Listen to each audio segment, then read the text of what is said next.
Hey, it's Jimmy, and y'all watching the Comic Hall Crew on YouTube.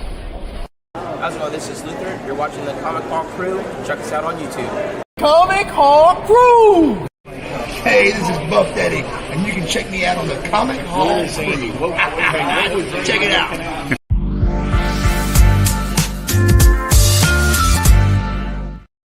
Man, I was hoping you get that Buff Bagwell video. Oh yeah, we had to give Buff a shout out, man. Hope Buff is recovering and doing well, man. We had to give Buff some love, man. Had to get Buff some love, man.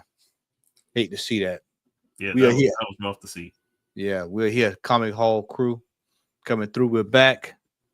Brother Al is in the building. Brother Puff, other gentlemen will join us. Al is looking like he's coming off of that game, the Division. There's a reason why I got this on. Well, good evening, ladies and gentlemen. I'm gonna go ahead and give y'all the story. Up under this mask is a man with no hair on his face, and I look utterly. Oh, it's time! It's time to bring it back. I've seen it. It's time to bring it back, y'all. Let's go. No, go Rey Mysterio style. Let's go. No. Hey, first out. I was debating whether I want to shave this all off and clean face it up. Don't do it, Sean. What do you mean? I've done it before. He done it on the show. He done it. I know he has, but I'm trying to keep him from not doing it, man. Because allocate what you last week he was pretty much clean shaven. But I had my goatee though. Oh man, come on, man. Bro, look here, man. All right, so let me just say this. With me losing weight and all that kind of stuff, I'm still heavy, right? So a byproduct of that is I got loose neck meat, man, and that shit don't look good, bro. I'm telling you. Hey, man. It is not mine, no. Hey.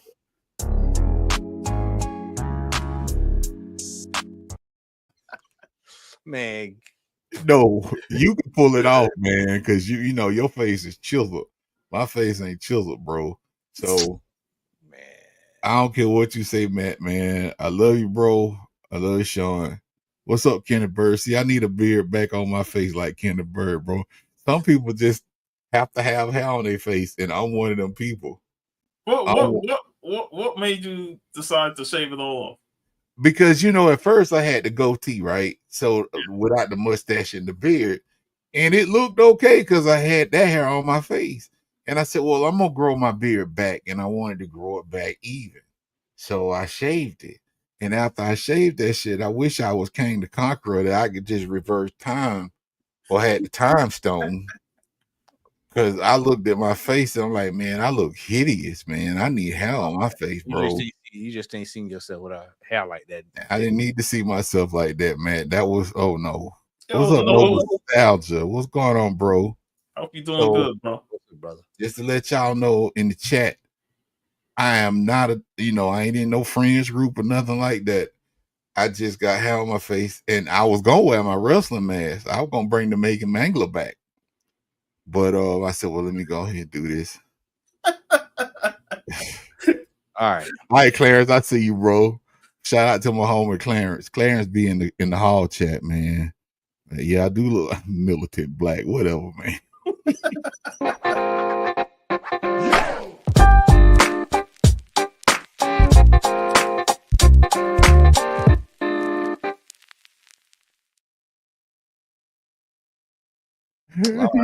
You played the wrong one. Shit, I just realized that. It's all good. Oh, this is you. I did. I hit the wrong one. I tell you what. Yeah, I told you to change this thing around, man. All my stuff I normally see where it's at is completely moved around. I mean, literally, I can't even find. There it is right there. We'll do it the proper way. You must be out of your goddamn mind. There we go. I couldn't even see it because normally it's in another way. But here we go. We're here. Batman 430, 1989. $10,000. $10,000. Yeah, look at that right there. $10,000.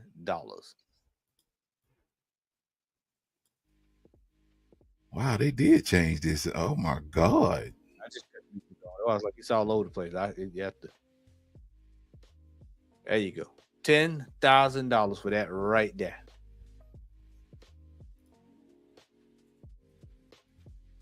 What up, Shell?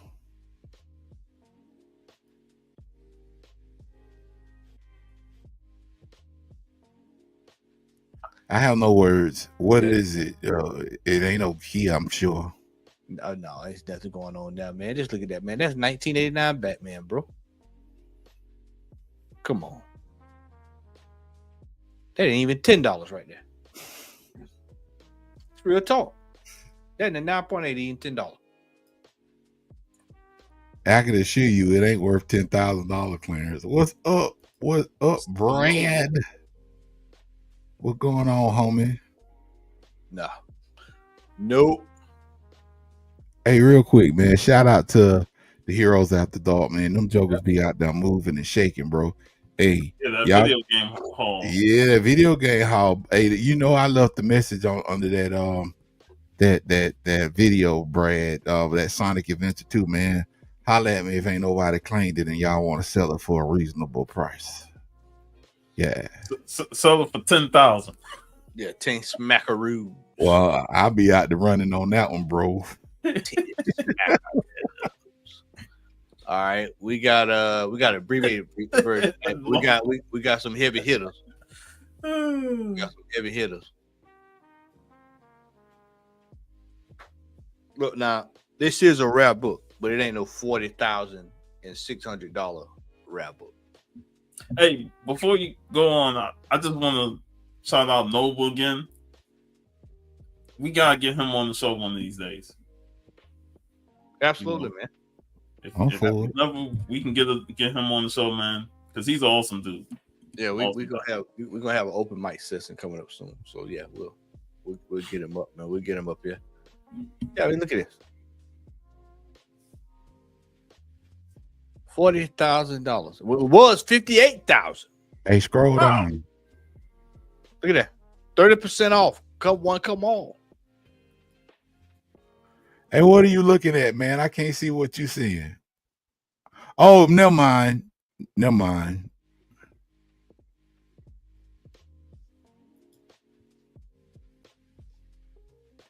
Yo, it froze. No, it ain't froze. Well, no, it ain't froze. This ain't AT&T era no more. No, can y'all see my screen? I can see the bottom of it. I see what the Explore related items. Yeah, we saw it. You just have to scroll up to see what the previous price was. There we go. Yeah. There we go. Yeah, right here. Ridiculous, man. 58,000. This book here is like, it's a hard book to find. Yeah, but it ain't no $40,000 book. This is probably, man, maybe $350. Maybe $350. You see? Look right there. Now it's $375, $305, $285, $300. Yeah, I mean, hey, is it all second prints? First print $130, $110. Second print $375.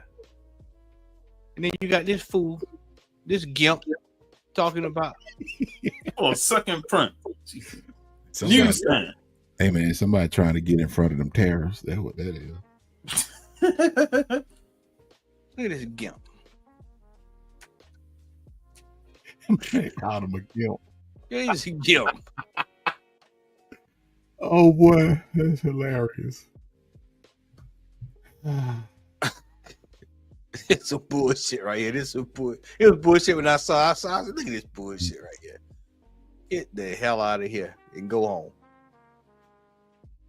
All right, here we go. Oh, not Street Fighters versus Thought Stalkers. 10K? Are you serious? Yeah. Hold on a second. I'll be right back. Y'all knock something over. Yeah. Oh God. Yeah. No, man. No. This is the problem with a lot of these variants that they already sell for a higher price than regulars, is that people want to put them on eBay for quadruple the price. That past quadruple that, man. That's that book. When that book came out, Sean, I think that book was maybe $12 from from Midtown? Because I got that. I got most of that run. I got most of the variants for it. All that stuff. Probably can go on the Udon website and you still can get it. Yeah. What's up, old wolf? This is hogwash.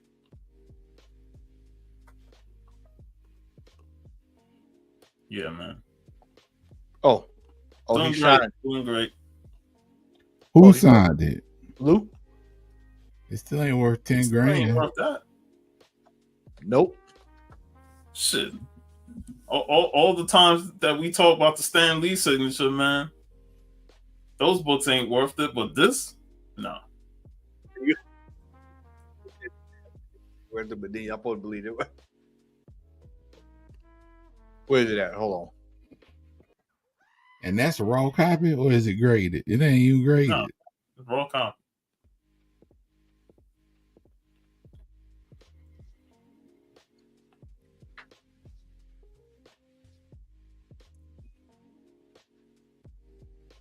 Where's my signboard at? Hold on.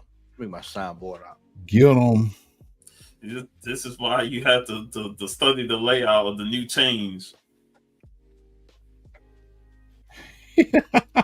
No, we don't know this shine ball Apollo. What's up, dude?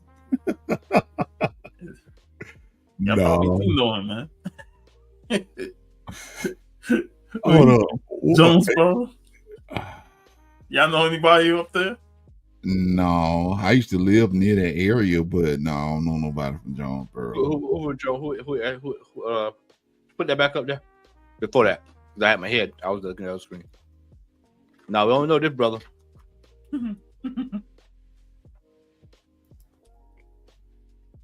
You acting like you from Toomsboro. From Cordell. Yep. What you acting like? Crazy shit I haven't seen in a while there.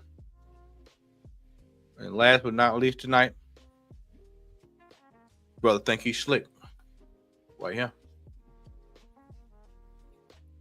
Comic Media News, number 25, first print, 1976. First Nova.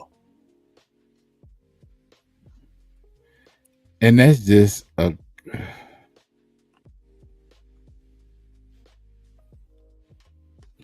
I don't get it, man. So that right there is Nova ain't really been hitting on nothing lately. So you trying to sell the first picture of him showing up in media for $3,500? Yeah. Nova ain't even a character that you could even demand that kind of money for. To be frank, that's insane.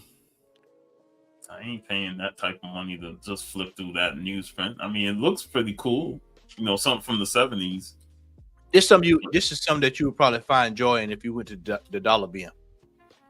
Yep. I want to pay $1 for it. I'll pay $1 for it, Sean. I pay us $1 for it. Yeah, I'll pay $1 for it. No. I can use my dollar somewhere else. John won't even put $1 on it. All right.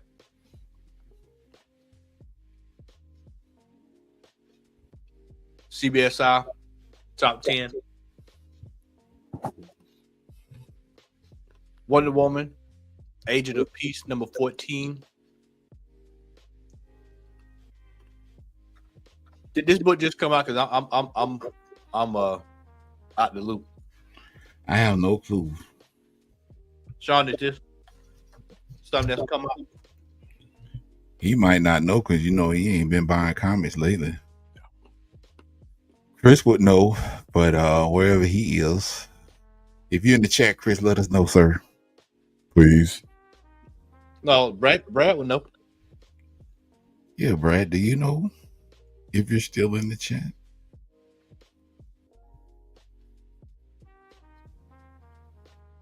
Just a free giveaway to Burbank Studios when they released the Wonder Woman statue. That what it is for real? Yeah. All-time high, $1,300 raw this week. Oh, I know why now. Jenny Frison did the artwork on it. There we go. Now it makes sense. Yeah, most of her stuff go up. This I'm kind of pissed off about because I had actually saw this book a couple of weeks ago for like $1 for a couple bucks. And I walked right by it. The fall. If I had any inkling that trailer was gonna drop, I would put it up on eBay tonight.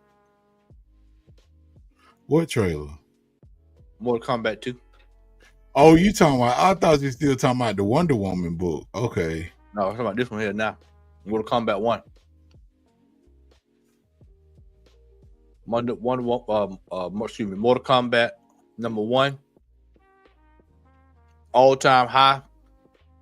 CGC 98 hologram cover, $1,999. I'm gonna tell you something, man. I'm gonna be real. Hey, bro, whatever you got Mortal Kombat, put it up online. Sell it. That's what I'm gonna do. I'm afraid I don't have anything Mortal Kombat. Games, that's a different story, but comic books, no, man. I wanted that Mortal Kombat X series that came out before the game dropped, but I was late to the party on that one. But let me just say, for a book to go back on honorable mentions list, man, for the simple fact that they just released a trailer for a sequel to a movie that wasn't all that great, man, is asinine, in my humble opinion. That's just me, though. So I don't get the whole allure for people putting books back on charts because this or that and the third happened. I'm assuming this book pretty much follows the first game, like the original game. It's been so long since I read it, I can't even remember. We're talking about like 95, 94. So, I mean, if we talking that far back, then yeah, I'm pretty sure it's following the events of the game. Yeah. So what does that have anything to do with the game the movie that's coming out later on this year? But hey, that's just me. I don't, get that, but comic books rule, yeah.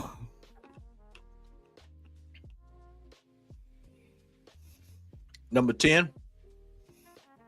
Hey, Sean ain't here. Conan the Barbarian, number 23. 20 sales this week, up 220%. High of $100. CGC. Raw average. I'm not sure what they got going on here. Still, I got a couple of numbers. I think it was Russian putting this one out. I want to say that's you mean $475. Average raw is 100 with a high of 475. That's probably what it means. Which that's along the lines about what it costs. They know that book normally costs. CGC 9.8 sold for $1,700. Captain Planet and the Planeteers, number 1. Let me tell you something. If you out here spending heavy money on Captain America, you need your Captain Planet. You need your ass book. I got that book 2 years ago. I say heavy money now. I ain't pay heavy money for it, but I got it for below. Yeah, you paying heavy money, man. That's outrageous. That high sale of $45.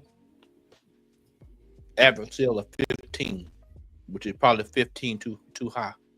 So, is it a movie coming out? I mean, is Don Cheadle reprising his role on YouTube or something? I mean, what's going on? Yeah, there was confirmation that Netflix will be producing a series with Leonardo DiCaprio producing it. Boy, I thought you were about to say he was playing Captain Planet, boy. That's too much right there, man. He'll inject too much acting ability. Okay. So I'm assuming Captain Planet was one of his favorites growing up. Must be for him to get onto that. That's great. Look, let's be real. Captain Planet was nothing more than a whole PSA. Like I didn't give a damn about Captain Planet, to be honest with you. The only thing that was memorable was the theme song. Was when they canceled it. Like you tune in for the theme song and then you turn to something else. I didn't even tune into that, man. I thought Captain Planet was whack. With your powers combined, I am Captain Planet. Man, whatever. The theme song was cool, but other than that, I ain't care nothing about that show. How the theme song used to go, Sean? I don't know. I ain't singing it, man.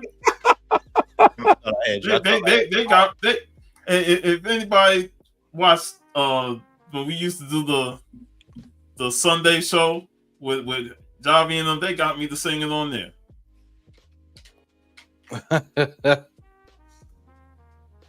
Wait till you get low this one, Al. I already knew about this one, but I knew it was gonna hit the list at some point. Superman 330. What's the significance of that one? X-ray glasses by Clark Kent. Oh my God! I mean, it's the not X-ray. It's the where you can put you in a trance, so that you don't know it's him. So in essence, it's a tie-in to the movie with him and Boswell. Yeah. Like, who is actually staying up at 5 o'clock in the morning looking for that book? All I'm gonna say is you could have gotten this book for a quarter, 50 cents, 75 cents. No, these DC books. Let me tell you something. I'm gonna be real with you. If you weren't buying DC books the last 15 years when it was dirt cheap, and now you scrambling to buy them, I had no pity for you. Hey, top dollar. Did we not have a show? Yeah, about 2.5, 3 years ago. About 5 years ago. I think y'all talk about this every year. Like, this is a topic that resurfaces each year. But we dedicated a show specifically for the undervaluement, if that's a word, of these DC comic books and how they fly under the radar. Now all of a sudden you seeing Superman glasses going for premium money. Yeah. And I'm telling you, these books was in 50 cent bin, quarter bins, dollar bin. They were giving them away. Man. You need something to wipe your ass? They DC comic. They could get you one. They were giving them away at the stores. I'm telling you what I know. Nobody was checking for this. You want to talk about bins that have some of the most comic books? Go to the Superman bin. So any major character you were looking for, you could have got years ago. Hell, a decade ago. So high sale. $49 raw. Yeah. $49 raw hot sale. Hey Sean, here you go. Watch this now. Sean in here with me. He'll attest to this. Omega Man number 3.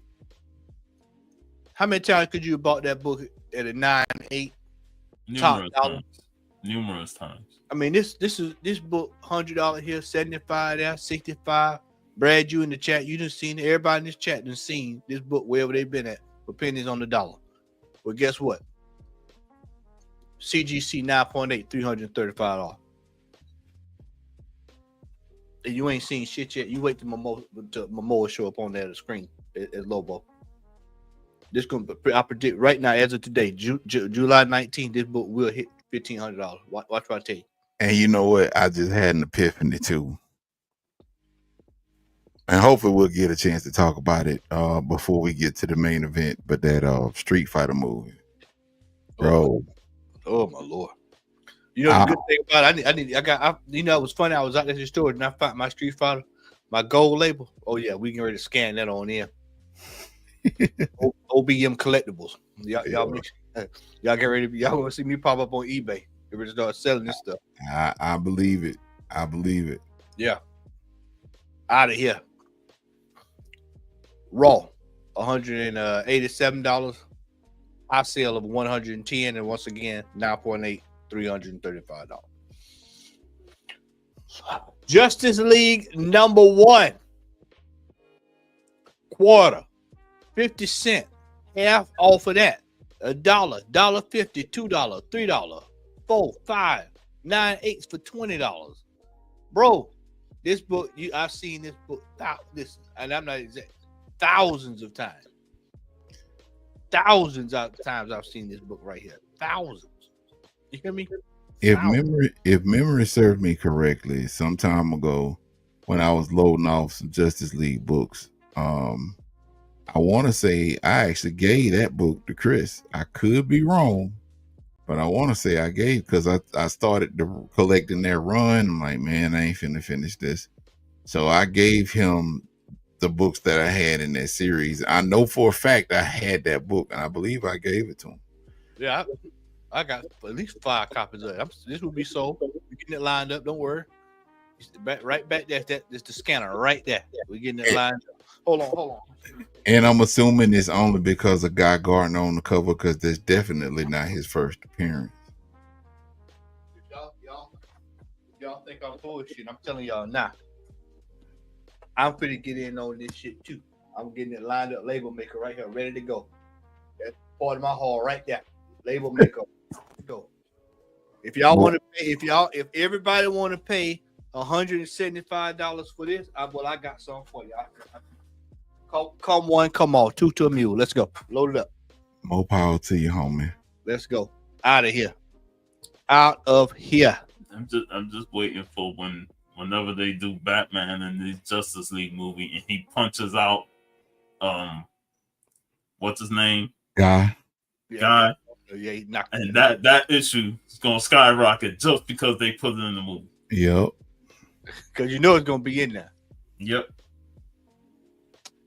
X-Men, Era of Apocalypse #4. The 4-issue mini set can set you back $15 to $30. Who that is in there? Hello. Brother. What up, man? What's up with that? Y'all doing this evening, man? Good. How about yourself, man. bro? Good. Got one guy got a Japanese letter, the other one wearing something illegal in Georgia. What's going on with y'all, man? Look here, man. I don't know about it being illegal, but I'm protecting my face because I shaved my beard off, and I. Oh man, no, you didn't. I did. Oh, hey, he said he looks super weird. He don't want to show us his I do not who that, because I've been losing weight, man. I got neck meat under my neck, and it just don't look right. It don't look right. Neck meat. I'm say less, but yeah, I'm very self-conscious about my rooster meat. But, man. Well, I mean, the losing weight is good. We just gotta, we gotta tone it up. That's right. Yeah, but I wasn't anticipating that when I shaved off my goatee, man. This is amazing. You shaved it on purpose? Yeah, because I had the all this shaved and my mustache. I had this, and that actually kept me looking pretty decent. But when I shaved that off, boy, I started, man, my self-esteem it went to one below all. Oh man, I ain't gonna lie. If I grow a beard out, I'll probably look old as hell because I got a lot of white hair and red hair in my beard. So I see. Yeah. I would rather have that than look fresh faced, boy.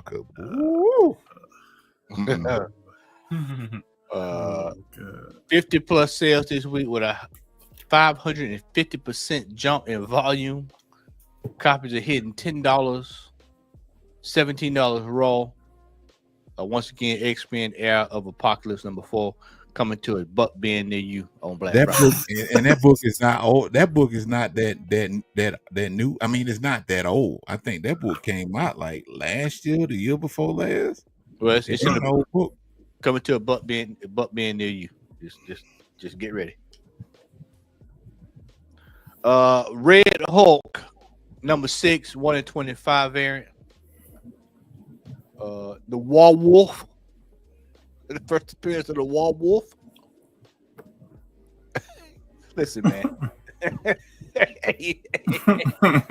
All you can do is laugh, man. Average sale $115 for this 1/25. High sale of $200. The Werewolf. My. That's right. Hey, my. And then what they used to say on Fourth Sunday, you be sitting in church, how the hell? My. Oh my God! What is? I don't even know what to say about that. There's nothing to say. So why is that on the list? He's a new character. He debuted a new character. The Werewolf. You know why it might be on the list too? Because nobody probably ordered that book. So 1 in 25 probably is expensive. Yeah. It probably got 10 shops in the U.S. that ordered 25 copies. Hey, you had Midtown and maybe one other store. That was about it. My God! So like honestly, it's on the list, and it might be one of them ghost variants. I'm not even 10 years from now we're gonna be like, man, we was talking about that book being this price. Now it's $1,000 book. Yeah, it's a $7,500 book. He's starting in Phase 38. He gonna be the hero of Phase 38. Oh God. Phase 38. Spectre. We won't be alive. That'd be year 2087 or something. Yeah, man. We'll be. Did you go to that? Did you go see the movie? The movie begins off. Shit, I couldn't see it too well, but I heard everything that went down. Yeah, that's like that. Woof. Spectre number 54.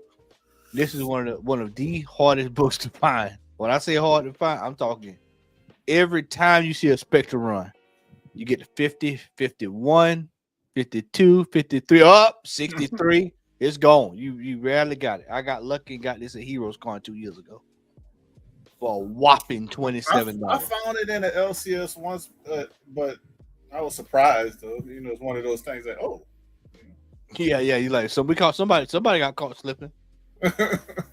Somebody got caught slipping. 40 plus sales this week. High volume increase of 233% as volume sales rose to $125. CGC 98 $567. Mr. Terrific. That's his first appearance. Mm-hmm. Well, the one that's moving based off the one that's in the movie. Yeah. Number 2, Supergirl, Woman of Tomorrow, number 1. Not Supergirl number 1 from the Silver Age. Hey, you see, not our first appearance. Not our first appearance. Not the real one. Now that's what I said. Not the real one. Not the real one. Not even the run, the old run from that she did. Not the Neil Adams. Neil Adams run. Yeah, not even the Neil Adams run. We talking about one of the most recent books, Supergirl, Woman of Tomorrow, number 1. So what's up, y'all? Can y'all hear me? Yeah, we hear you. Yeah. Okay. All right. My mic was acting up earlier. Got you. 50 sales. I'm not reading all that. $69 for cover A, cover B, $20. High sale of $100. See, CGC 9.8, $200 this week. Makes no sense. Not the first appearance. We talking bottom basement. 200. The people that spoke. I can call like 4 books I would get before. Yeah, I mean, you can go down a whole bunch of books for $200. You can even see even the test. Was it the test Supergirl? Was it the tryout? The tryout Supergirl issue. Yeah, man. Shoot, you can go get for $200. You can go get the cover with Lois Lane carrying Superman Golden Age for that. Wait, what's pushing that book? Yeah, it's the from the movie. Yeah, I was just gonna say, like, Jane Gunn came straight out and said this is what it's gonna be based off of. Yeah, so that's what's pushing it. I don't agree, but that's what's pushing it.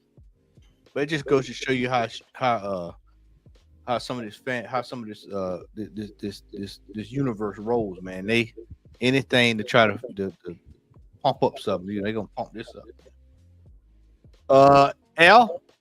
X-Men Age of Revelation number 0 surprise variant. yeah. That was a Who surprise, man. That they surprised they surprised the vendors with this shit. Like this just came out of nowhere. Surprise, bitches! Surprise is on the list. That's for those that couldn't get the original book. That's all that is. Looks like Marvel is going all in with this upcoming event with a lot of tie-in titles, and it all starts here. $100 sales this week. High sale of $32. Excuse me, average with $32. High sale of $61. This will be in the butt being within a year. We'll see this in Atlanta at Earl Shaw's table within a year. This would be it. This would be that within a year. Man, I'm so glad I don't get caught up in this foolishness, man. Hey, X-Men Gold, X-Men Blue, X-Men Red. Anybody remember those? Al, you over there purging, ain't you? Okay, let me repeat it again. You weren't here, sir. Shave my goatee off. And I don't look good. Is it barefaced? Yes. Man, hey, the man said he got loose meat. Talking like he Jason Voorhees, man. Oh my goodness, Bruh, this is not pleasant looking. I'm about to go buy me some Sulfur 8, man, and Hello, they're talking like he moving like Jason on Jason Take Manhattan. Remember when they get that boom box, Jason turning around. He do that. They said, "Hey, you got it." Hey, X, it was either this or my wrestling mask, so I figured I'd put this on. So. You know, it's funny. Hey, that Sofa 8, tell you, boy, you're gonna have your face feeling all kind of ways. That's what I got to use on my scalp because I got dandruff. Yeah, I'm just talking. I ain't finna get no Sofa 8, but I walk around smelling like medicine and what's his name, Nightcrawler. Yeah, exactly. Be damping everywhere, but brimstone. But yeah. So who that is in the building? He is returned. He is this year's War Report from Heroes Con. Who that is your first Heroes Con, man? What did you make of it, man? I'll tell you, it was a lot easier to move around than any other convention I've been to. The aisles, the spacing. Only thing that there's only a few things I didn't care for, like, if you got creators that worked on a lot of projects together, don't have one in the front and then one way in the back. Man, you get tired of walking back and forth. The Roy Thomas thing, I think, should have been better organized because they got him coming on Saturday, and it opens, I think, at 11. But he got a panel at 11. Hey, that's exactly what happened last year. I said that was happened last year. I got online, and by the time I got super close, he got a panel. I'm like, the fuck? I was like, so I don't know who's scheduling the panels for the poor man right at the beginning of the convention. And then he was late. That's what I heard. He was late last year too. So he was late. And then, but you see somebody like, see, that's why I give respect to John Romita Jr. Man, it was I want to say it was 9:30. I see him rushing in. I was like, man, why is John Romita running in? He wanted to get in. He wanted to get started early. So collecting that money early. I don't know, but he had a little line, so he got there. He showed up early for his line. Yeah. Who that? Not to cut you off, and I'm so sorry, but he probably did that for the people that had VIP tickets because they get in an hour before the con starts. Yeah, that's what I figured. Yeah, I figured that because I said he wants to get the VIP. Because I mean, you got people in there an hour before it starts, so people in there to spend money, but some people didn't show up until the general admission came in. So that was kind of like a waste of a VIP. Oh man, it was cool to meet people that I've known for a long time, like Boston Chris, Big Lion Cat, stuff like that. It was super cool to meet people like that. I tell you one thing, a con like that, people could take this the wrong way. I could care less, but you see you see people who you meet, like you've been want to meet, cool, hang out with, and then you see the people who are there, and you're like, oh, how I didn't run into you? It's like they must have saw you and just like, oh, I'm not going over there. So it was okay with me because those people I didn't need to meet either. But yeah, I was surprised by one person, because one person said, "Oh man, that guy, he just kept running around. He didn't want to talk to nobody." But Reggie Collect stopped and talked to me and Boston Chris. He was running. And he saw us. He said, "Hey man, what's going on? Who that?" And I was like, "You're a soldier now." I said, man, I'll be a soldier.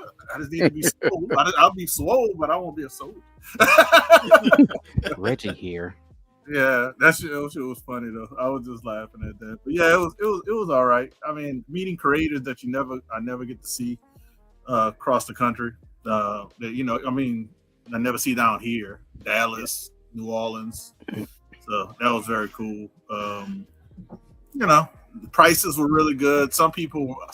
Actually, surprisingly, some people are really high on stuff.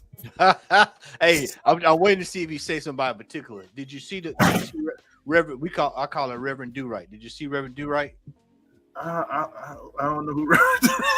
Is that the guy that said this is all from my personal collection? Yeah, that's him. Oh, they had a guy that said his books were from his personal collection. I ain't go over there.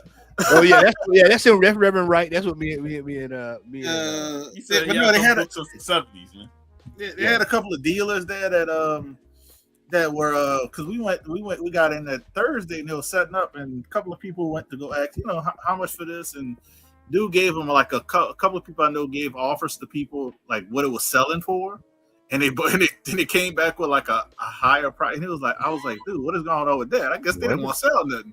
So I said, you gave them an offer of what it's been selling for, and they came back with like a higher counter. I was like, and he said, nah, never mind. But he ended up finding a book for the price he wanted. It was actually Big Lion Cat. Big Lion Cat was looking for Iron Man #1 around a 7.5, and I think I forgot what the price, whatever the GPA price was. He offered that to one of the guys who's actually a prominent seller. If I say his name, people know that their shop.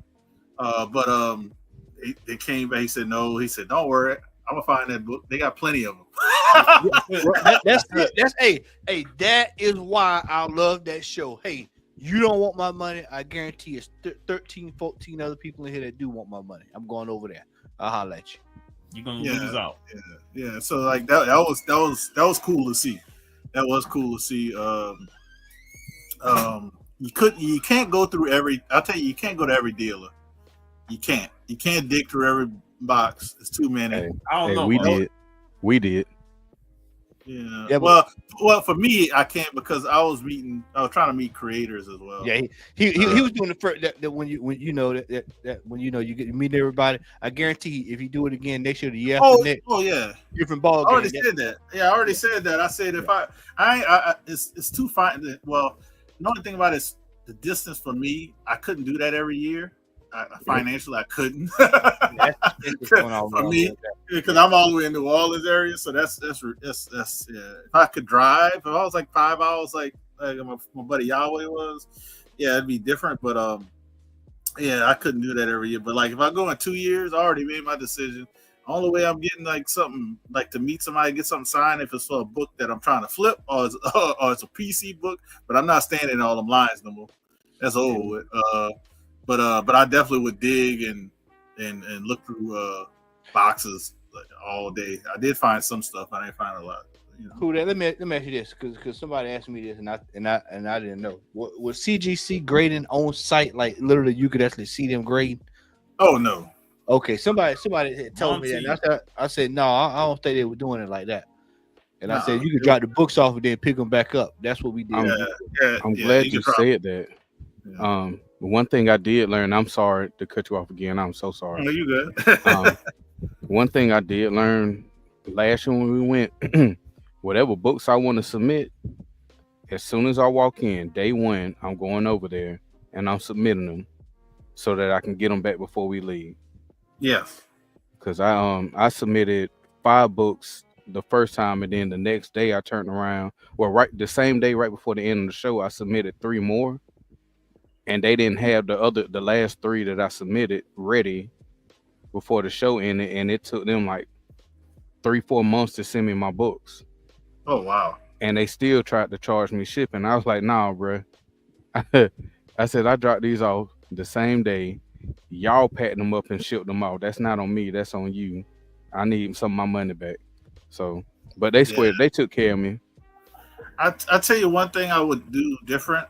See, I left on Sunday. I would actually stay and then leave on Monday. Just because you could do some good shopping on Sunday. They ain't had nobody really. Like everybody was leaving on Sunday. Like, Yeah, man. like all the people were leaving on Sunday, so you could have got some good deals. There people were giving big discounts on Sunday. Hey, who that? You saw how they was on Friday, and then you seen them on. You saw them on Friday. They chest out and everything on Friday. Then you get to Sunday. Hey man, what can I get for you, man? What can I knock off? What can I? What you? Hey, if you digging for back issues, Sundays is the day.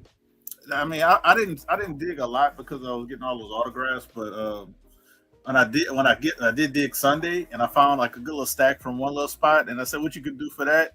He basically gave me 1 book free. Like it was like it wasn't a lot of money. It might have been, it was under $100, but it would have been over 100. You know, you add that book in. But so that was cool. What else I wanted to say? But it was. Go ahead. Did you see anything in the books that you were like, man, wow, I've never seen that before? Did you see anything like that? Did you see anything that caught your eye? Well, I said that about the all original art, like the pages. You see them that great. You see those grayscale art pieces, man. You be like, wow, especially that stuff I was more wild about because I didn't see a book that kind of like, I never see, because I was like, AF-15, Hulk 1, like stuff I always see. Not like what I didn't see, and maybe I just didn't. I might have missed it, and I guess that would have been a while because I didn't see a Turtles #1 first print. I didn't see that, and what's so crazy is I saw 2 of those books when I bought mine at New Orleans Fan Expo years ago. Talking about like over 10 years ago when I bought mine. So yeah, I didn't see that book. Surprisingly, I would have thought I saw it with the anniversary of the Turtles had just happened. I really didn't see no book that was like, but the original art, that's what I kept seeing. I was like, I never seen this many pages and this many covers and this many, like, I was like, man, if I was a collector of that, I'd be broke right now. If I would have went, that would have did me in the first day. That's what would have got me. Yeah, that original art, man. When you see that stuff, man, and it'd be some pieces over there, man. Matt spent 3 days with that one dude. Oh yeah, Anthony, sure did. Anthony, but I was surprised. Like I was surprised. Some dealers were really good price, and some were just like, what you pricing on? Like, what do you price? Like, first you hire like $200-300 over what this been selling for certain books, and then when somebody send you an offer, you still high. I was like, and I've seen that a few dealers do that, and I was like, I guess y'all just not trying to sell right now. Y'all hoping the market gets back up, I guess. It's always them fools at these cons, regardless. Yep. Yeah. You always got the stand. It's always a stand that's gonna be there. Shine bones. Yep.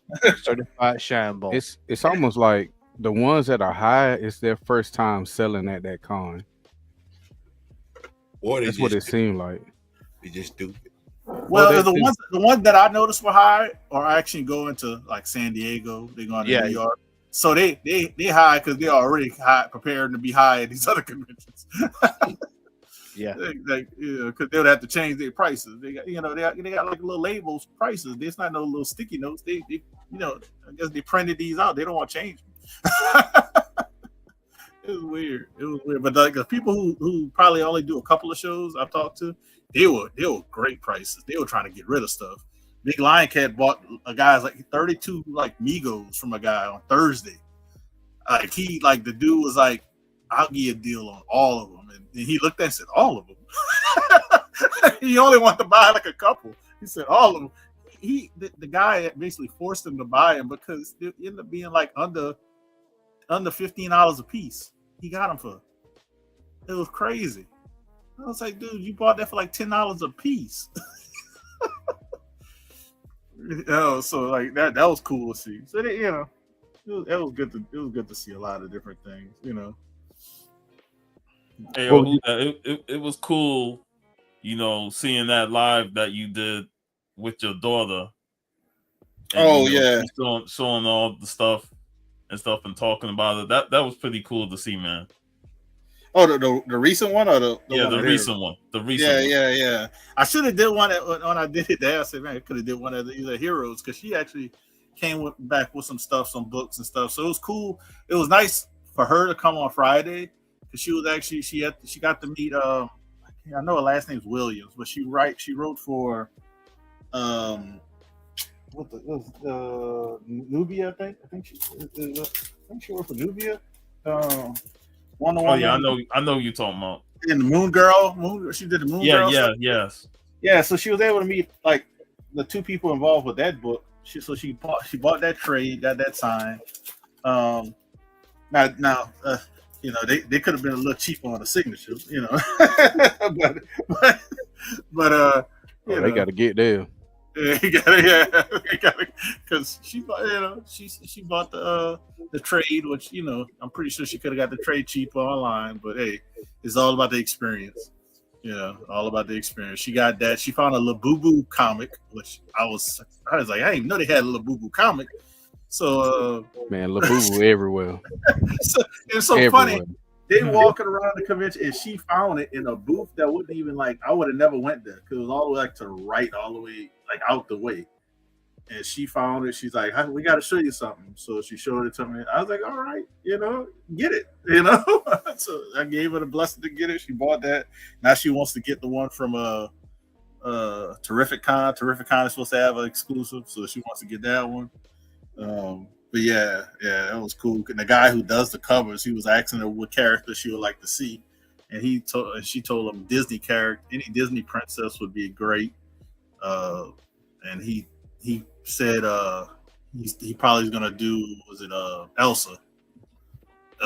So she told him Princess and the Frog, but it said it would he's like, well, it was hard to do that one because Tiana, you couldn't do the Labubu as a frog, So it was like trying to think of a character, so they came up with Elsa. That was pretty cool. Hopefully they do it, because then she'd really be excited. She'd be like, I was involved with that. But yeah, the biggest thing was just great meeting people, man. That was the biggest thing,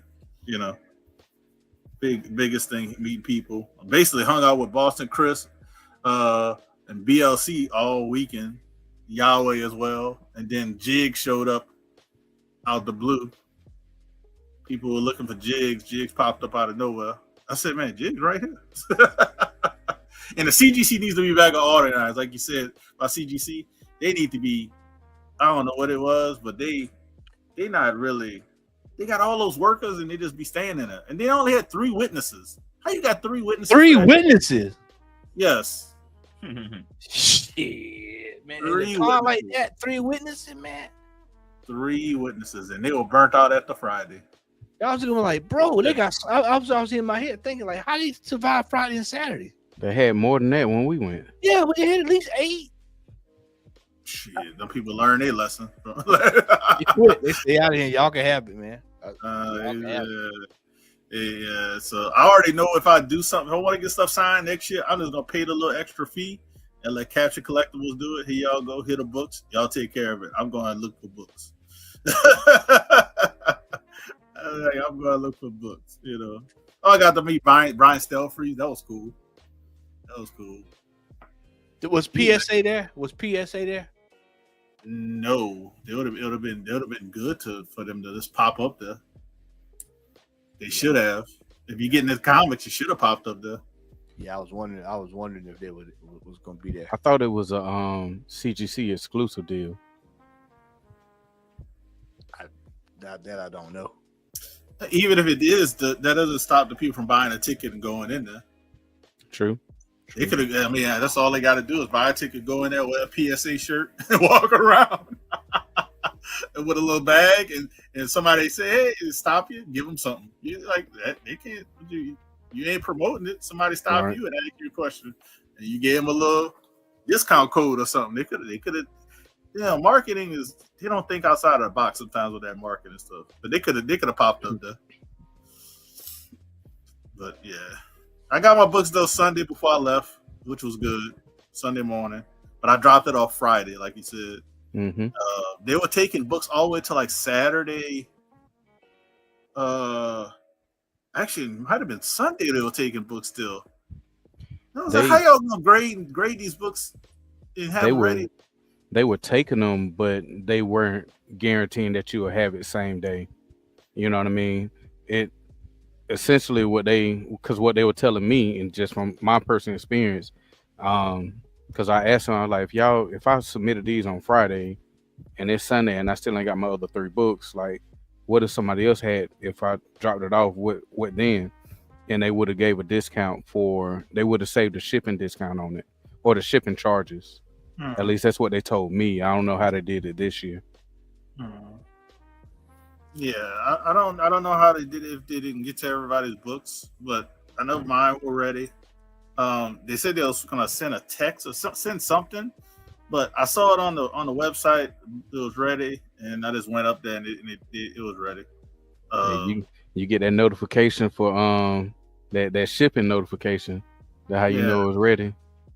Yeah, I'll tell you now, it was good to drop off books because I got those back pretty quickly on the ones I dropped off.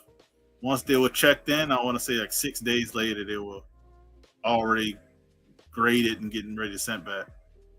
So that's great. I would definitely, if anybody would use anything, if you want to send books to CGC and you're going to that con, I would definitely use that to the advantage because it's heavily discounted. Yeah, you save on shipping.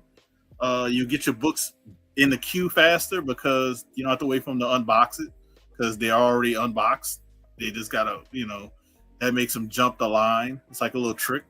They jump the line of people who might have shipped their stuff a week ago before that convention. So I thought that's a great. I definitely would do that again. I would definitely just give them books and say, "Do you want them back?" Nope, I don't want them back today. Just mail them suckers back to me. Now, if I'm driving, I probably would get it all done because but I live too far. My luggage would be over 50 pounds. Good time.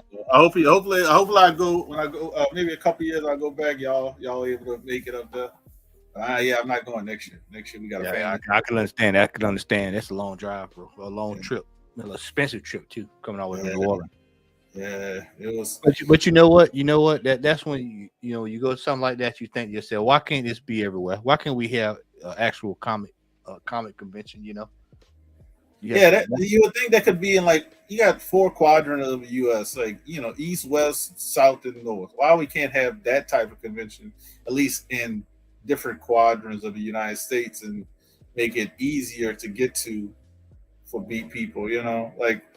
I guess you could say that's the South, but it's actually closer to the freaking North than it is the South. It's not really there. It's closer to the North than it is the South, and then it's on the East Coast too, so it's like double. But it could be in Florida. They could put one in Florida. The same. Heroes Con type thing. That'd be awesome. They had something like that, all over. Then you could actually visit different parts of the country. Because like you said earlier, a lot of creators you never see at your normal con, so you see them for the first time at Heroes. Mm-hmm. Mm-hmm.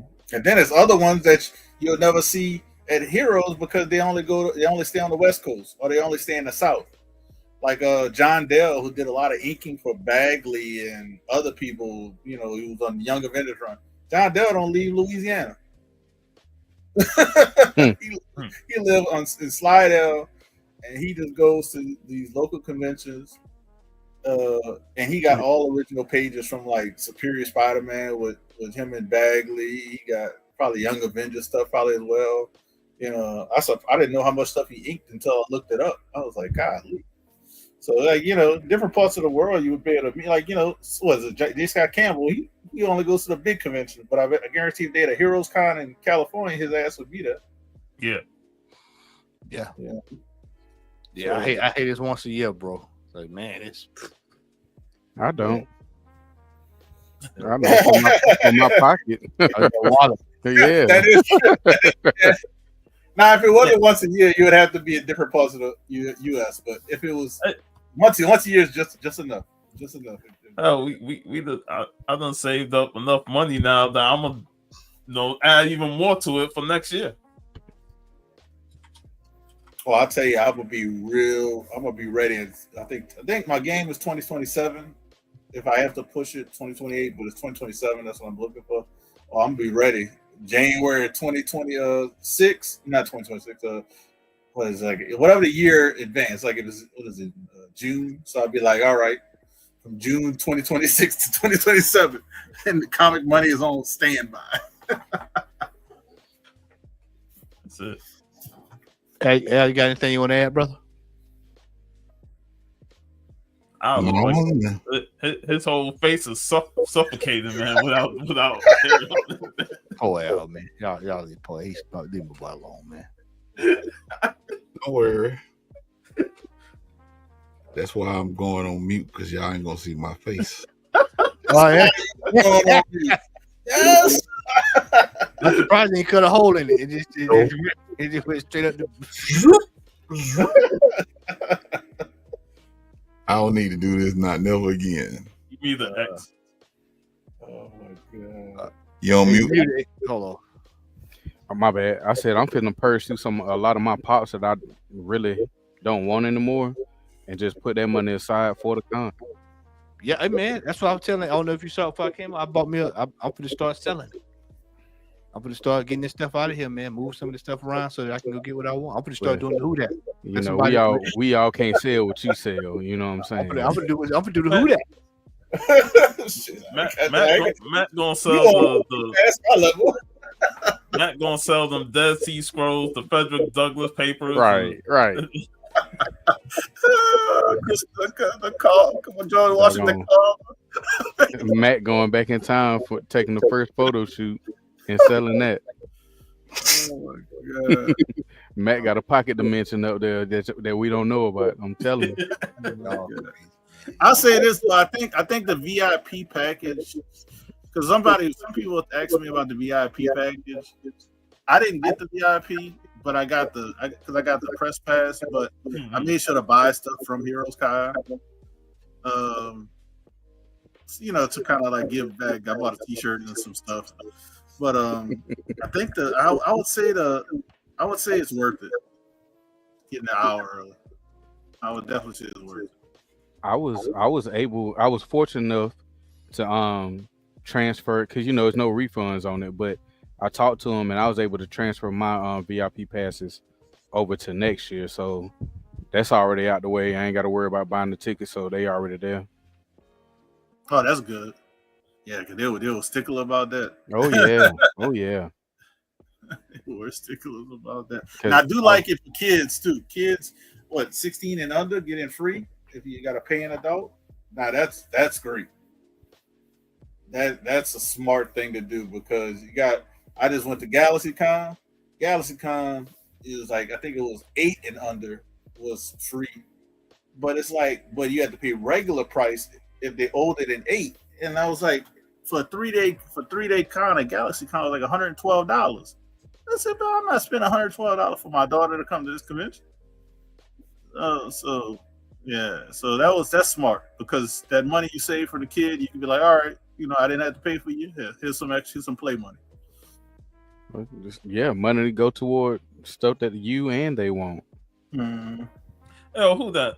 What did you think of the start times? Like just the regular start times, because Friday and Sunday is 11 o'clock, Saturday is 10 o'clock, and that was a bit off-putting, because it's like you want to start like normal cons is 10 o'clock, but then you have 2 days that starts at 11, and then just one day starts at 10. And even last year, I remember Donnie, he went on Sunday and he thought it was going to be 10 o'clock, and it's like, oh shit, it's 11 o'clock.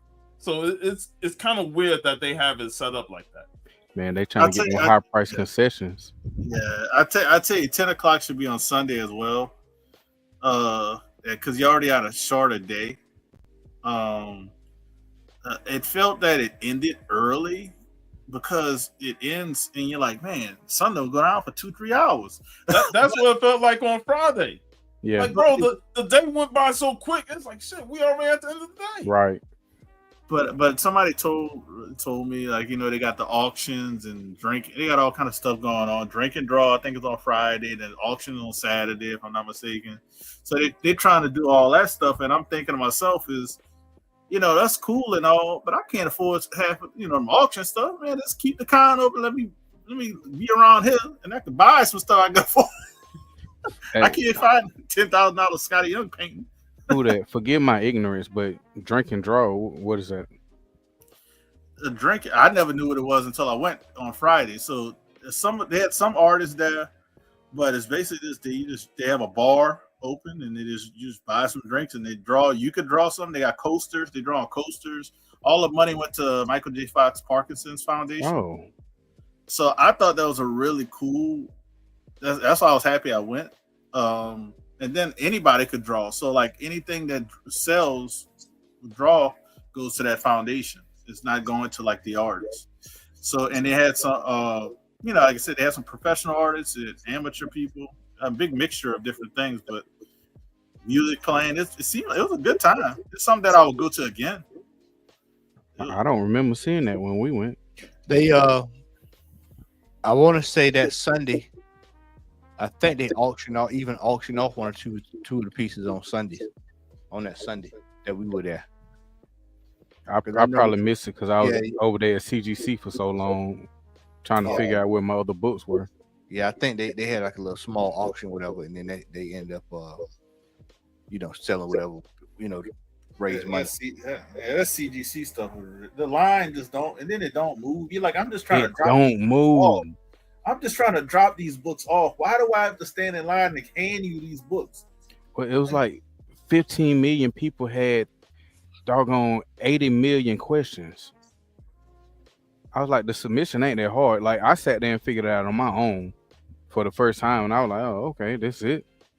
Type in the book, type in the value, type in what you want, submit. That's it. You know, I will say one thing that was cool though. God, I'm so sorry I can't remember the guy's name that I met, but I met him while I was waiting to get my books, and we were talking. I heard him talking about your situation, who that with the book, and I turned around like, hey, that's one of my partner from the show, you know. You talking about when they got the CBCS incident? Right. And because I heard them talking, and I turned around like, I said, he got him back, you know. And they're like, why does your voice sound familiar? I was like, I don't know. And then come to find out, they actually watched the show, and I was like, oh, that's what's up, cool, and chopped it up with them, so it made the wait time go by a little quicker because now I'm in conversating with a new person face to face, and then the other people getting involved. So that was cool, but if it weren't for that, that would have been a miserable wait. I've said it before. From seeing CGC do the grading, on-site grading in person, compared to what happened last year with CBCS, they're doing on-site and grading. PSA will be number 2 in the game within a year. That's guaranteed. The cat name was Digger Jim. Oh yeah, Digger Jim. Oh yeah. I met him out there too. He was cool. I told him his name. I said, bro, I can't get drunk and say your name. I'm gonna be saying the wrong thing. He said, huh? Hey. I said, man, just think about it. You're gonna get it. No passes given. Said, bro, you got you and then his name is Jim. That's the crazy thing. And he digs. So that's right. Why, but it's just right. I said, bro, you gotta ask some brothers. You know, next time. He was a cool dude though. He was super cool as hell. He gave me like a coin he dug up, like an old coin. Sticker, like all kind of stuff, man. He was super cool. I was hoping if we went this year because we met his brother. Because you know him and his brother, I forgot his name. Yeah, brother somebody John. Told me about his brother. I didn't see his brother, and they were like, "You didn't see it? He was always with his brother." I said, every time I ran into him, he was by himself. I said, so his brother wasn't with him, so I didn't see his brother. But they told me who his brother was. I said, oh, I know him. I was like, yeah, but I didn't see his brother, but he was cool. But yeah. Yeah, I met Digger Jim and his wife. Wow, that sounded funny saying that. Wow. That sound like a Dave Chappelle skit. Right. Like I'm sitting here like second guessing myself, and I know I said it right. Oh my god! Hey, but I'll put this in perspective between CBCS and CGC with the on-site grade. So last year CBCS didn't even on-site graded. They didn't even get to 100. They were under 80 books for the whole weekend. Damn, the whole weekend at a venue in their backyard at Dallas Fan Expo. They graded about 69, but it was like 69 books or something like that. Wow! On-site graded when that incident happened. I go to Heroes Con. It looked like one person in line might have had 69 books. Right. They had a short box. So that's why I say CBCS is not going to be around. Ain't no they're going to be way. around.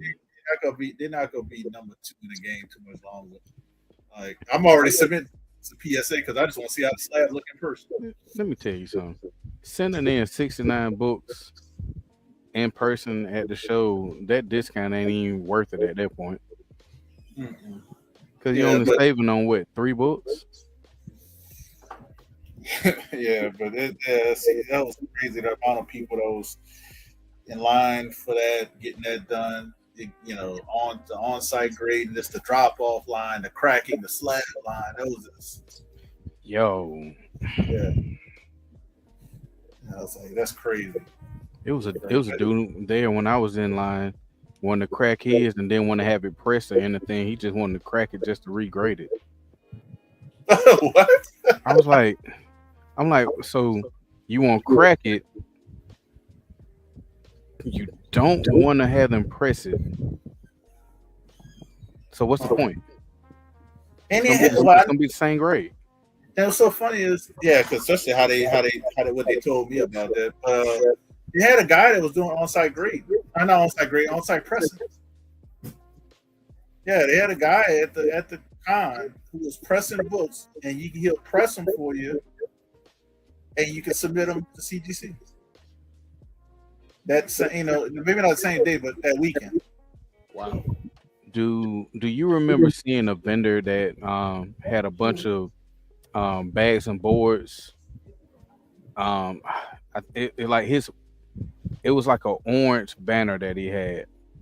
Do you remember seeing that cat and if he had Mylars or not? Because last year he would have made a killing if he would have had Mylars. There's somebody who had it might have been the same. He had magazine Mylars. He said, "Man, I got to put these away." Yeah. He said, "Because I don't want nobody asking me. It's hard to get these magazines." And I talk about magazine slab Mylars. He had. I was like, man, where you got that from? He said, "Oh man." So let me put these over here. He put them down underneath the thing because he didn't want nobody to get any. I said, "Wow." Yeah, man. Yeah. But great time. I definitely would recommend people if they go to, people like talk about New York and San Diego. Those would be good for like this vacation. Like, just to sightsee. But this is the one if you're going to, I would definitely recommend go. You got to go at least once in your lifetime. After going to it, you got to go at least once. If you want to meet creators, if you want to get books, if you want to submit to CGC on-site grade, whatever it is, that's the one to go to. And it definitely has a lot of indie creators there too. Yes. Yeah, they did. Yes. I actually had something. I don't even know where it's at. If I could find it, I'll pop it was a lot of artists there when we went too. Yeah. I was surprised at that. Yeah, I was surprised how many artists. I do want to ask you this, because that one thing I was gonna be looking to see if we were able to go this year. Was there an abundance of cosplayers there? Not an abundance, but they had cosplayers there, but they were all people who were on YouTube. I got you. So it was like Lady Fantastic, Madam, formerly known as Madam Blaster, I actually would like to meet Lady Fantastic. Yeah. She was super nice. Well, Lady Fantastic was she? No, she wasn't the one that was cosplay. It was Christina Payne. Yeah, she was. Lady Fantastic was super cool.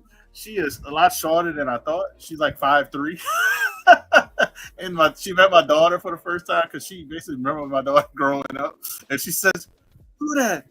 Your daughter's bigger than me." I said, "No, she's not." I said, "Y'all are the same size." She says, "No, you said your daughter's 5'4". I'm only 5'3". I said, "Oh, my bad." Sorry.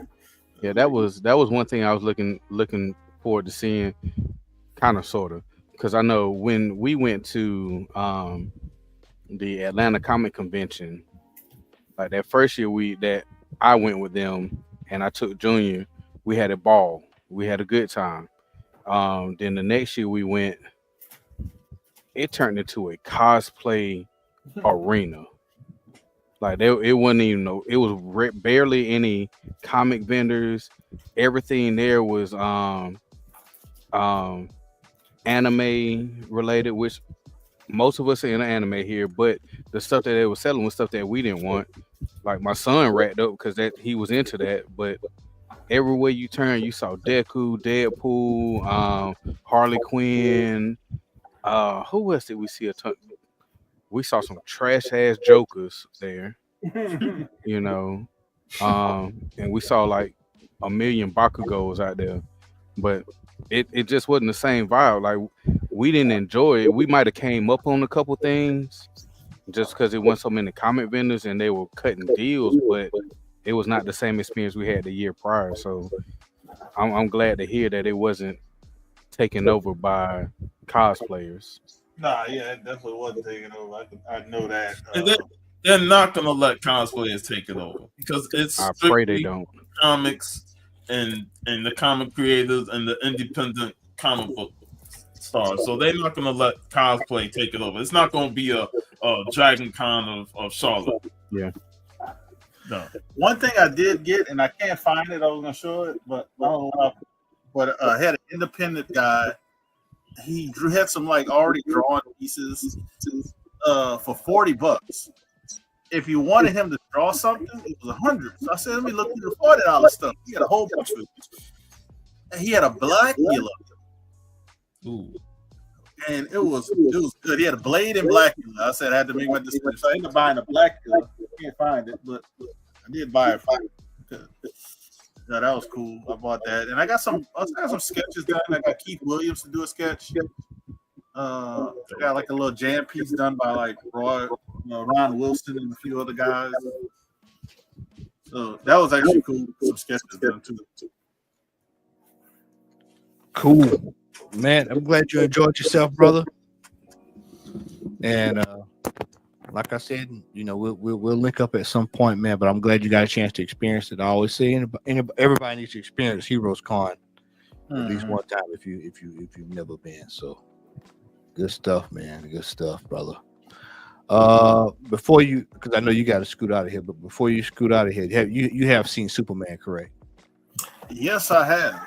All right, so we'll go ahead and open the floor. Everybody's thoughts on Superman. I finally got a chance to wrap it up this week. I thoroughly enjoyed. The floor is open, gentlemen. The floor is open. Hey, all them people out there complaining, man, Superman got his ass whooped for half the movie and stuff. I'm like, you can look at all the covers of the Silver Age and Bronze Age that we sold on this show. Hey, like, yo, Superman got whooped on all those covers. Almost a full century of him getting dusted. When Metamorpho had him down, I said that is the typical Superman cover. I said that right there. I said that is canon right there, boy. Now we're gonna go back to the beginning of the movie when he hit that ice. Yes, I just thought about a cover. I was like, "Yep, all right, James, you." But okay? You know what though? I like that. I like them showing Superman having vulnerability, and it's not all superpowered and dominant. They made him human, and I love that. Yes, even the conversation he had with Lois about, you you can't interview yourself and think that that's gonna fly, right? And it really took some hard truths with the character. Hey man, they had that part when Mr. Terrific was like, "Hey man, you need to get up. What you doing?" And he like, "I am working, man." He's like, "I am working." Yeah, man. Stop laying around. Yeah. What's funny is I don't know who hates Superman more, myself or Al. Like it might be a hate 1A and hate 1B between the two of us. I don't know, Al. You know, that man. Y'all can be 1A, 1B. I'll be 2. But I'm telling you, when I was watching this movie, man, one thing I loved about the movie was majority of the stuff that we saw in the trailers was at the opening 10 to 15 minutes, you know, and I love that. Go ahead and get that shit out of the way. You know what I'm saying? So everything that we need to see, we haven't seen in the trailer, minus like 3 other things, right? The way he was just, like I said, he was so human. I love the fact that when he was Superman, he was one character, and when he was Clark Kent, he was another character. Like the dude looked completely different as Clark Kent than he did as Superman, and had different mannerisms, minus the hypno glasses and shit. But I really enjoyed that. I knew that James Gunn was gonna do a good job because he's an actual fan, and he's making this. He makes his movies for comic book fans first, not casual moviegoers first, which is where I think a lot of these other people mess up. So for him to do that, bravo, I appreciate it. Mr. Fantastic, I really did enjoy him, but I don't think he stole the movie like a lot of people say. Terrific. I mean, I'm sorry, Terrific. You're right. Thank you, Mr. Terrific. I don't think he stole the movie like everybody says he did, but when he was on, I liked him. Like that dry ass humor he had, that was cute. But I would have gave this movie a 10 out of 10 if Hawk Girl was not in this movie. You know what? I thought I saw somebody made a post on my Hawk Girl was his favorite, and I was like, we didn't even get enough of her for her to be a fave. That bullshit scream she was doing and the ugly ass faces she was making. Like, what's funny is her faces were just as bad in this movie as Bella Ramsey's face was in Last of Us season 2, and they were in damn near every scene together. You know, because she played Dina in Last of Us. But the way I cannot wait to see how Nicholas Hoult portrays the true Lex Luthor from the comics. That this was his one hater. This is his origin movie. Like this movie right here is what made this is what's gonna lead up to him being the real Lex Luthor, and I can't wait because he played that role. I would say he killed it. Boy, he made me truly hate the character. How he portrayed. I'm like, bro, you got hate in your veins, man. Right. The hatred he had for Superman is so strong.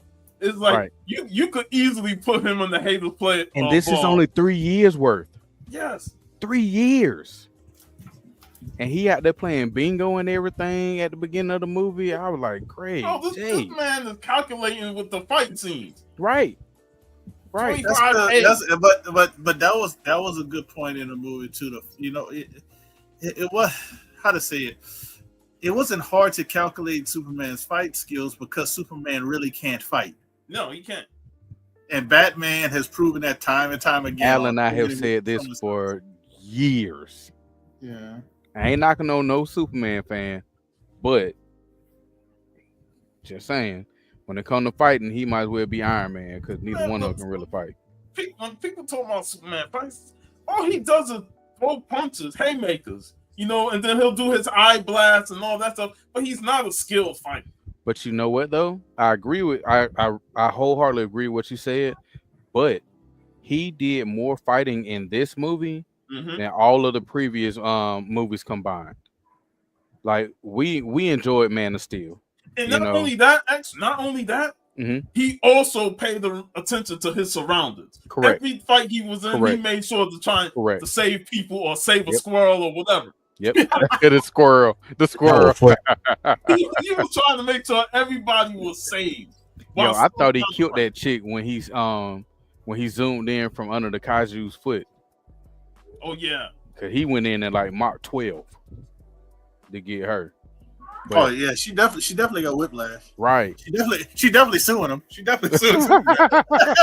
He gonna get that Daily Planet money. She definitely getting that lawsuit. I like how they actually made Jimmy an actual real character, not just some punchline. Yeah. He was relevant. You know? Right, exactly. Yeah. Like wasn't Eve Tessmacher, you know, I enjoyed her, you know, she was aggravating. I still enjoyed her in the movie because her role was it was crucial to how they took over things, you know. Hey, what do you think of the scene with Lex Luthor showed that he got monkeys typing up on all the bullshit about Superman? You know, it's sad in the movie. I said to myself, what is this monkey shit? But I mean, that's Lex Luthor. Exactly. You're like, these simpletons will read anything. You know, if a monkey can do it, yeah, whatever. Hey, it kind of mirrors real life social media interactions with people. Bro. That's what I thought about when I saw it. That's what I thought about when I saw it. How diabolical can you be as Lex Luthor to say if you don't like somebody or if a girlfriend shades you or something, throw her ass in that. And man murder somebody for giving Superman food. Jesus. Giving Superman food and then just picking them up. No, you gotta keep going. That's some dirty shit. I was like, damn. And man, like the way he just walked into the Fortress of Solitude like it was nothing. Yes. I said, this motherfucker genius. I really appreciate that. Now, that scene, pretty much, it's like I was already on the tail. Like, all right, this is Bizarro. I don't give a fuck what they call him, Ultraman or whatever. This is Bizarro. This is Superman clone. I know that. This is not no alternate universe Superman like in the comics. As soon as I saw them walk up and everything started popping up, that's when I knew he was Bizarro. But I still like the way they played it out. I like how he called him a retard without saying retard. You know what I'm saying? I was like, this a dirty motherfucker right here, boy. This a cold-blooded dude right here. Straight up. I'll tell you, like you said, I didn't like Hawk Girl at all. They could have just had Hawkman from Black Adam come in there. It would have been cute to kill it. But didn't like Hawk Girl at all. They could have had another monkey flying around for all I cared and would have been better than that. They could have had anything besides her. They're doing that. I guess somebody told me they're doing that with the Tom King of Supergirl. But guess what? I walked out of the theater. Multiple people who were saying it, and then I stopped at a group of people that I knew. They said the same thing. They were like, "What's up with Supergirl, man? They made her like I'm gonna go see that movie now. I'm gonna see a drunk Supergirl." Like I was like, they were like, and I said, and this is just random people saying this, and I'm like, that's I know what James been trying to do, but that wasn't a good reaction for the little group of people I saw. I appreciate that though, because even though when they left Krypton, she was older than Kal-El, she's still basically a teenager. You know what I'm saying? Now, I'm not gonna say she's a teenager because she's getting drunk. You know, I'm not promoting that, but she's younger than him. He's in his 30s, so she like, you know what? I need to get this out of me because she's still a kid at heart. You know what I mean? So I appreciate that. I mean, but they basically tell you the storyline for Supergirl. Mm-hmm. Just from that cameo. I mean, a movie's gonna be based on her going to a planet causing hell because she gets drunk, and they put a bounty on her head, and that's how we get Lobo. So I mean, that's a good way to introduce Darkseid. So yeah, so you basically get told. Yeah, you basically get told what's gonna happen in the Supergirl movie without having to go see it, just from that cameo. Which is, in my opinion, is genius because you've already established the next person that you're going to see in the Gunn's DC universe. And because I'm not really into Supergirl, like X said. I'm probably like Superman hater number 12 on the planet. But I can say unequivocally, I mean, I give Superman a pass. Christopher Reeve's going to me, the first two Superman movies always going to be classics to me. you know, because it's Christopher Reeve. Character, not so much, but I agree with everything y'all said. They made him more human, and that's one thing. Even though people say, "Well, yeah, he was raised by, you know, in Kansas, this, that, and the third." The dude can move a fucking planet. Right. This man can fly in the sun, into the sun, and stay in the sun. That's, I mean, yeah, we suspend our disbelief with comic books, but geez, how many other characters that you know could the Hulk? His ass look like a black Christian bacon.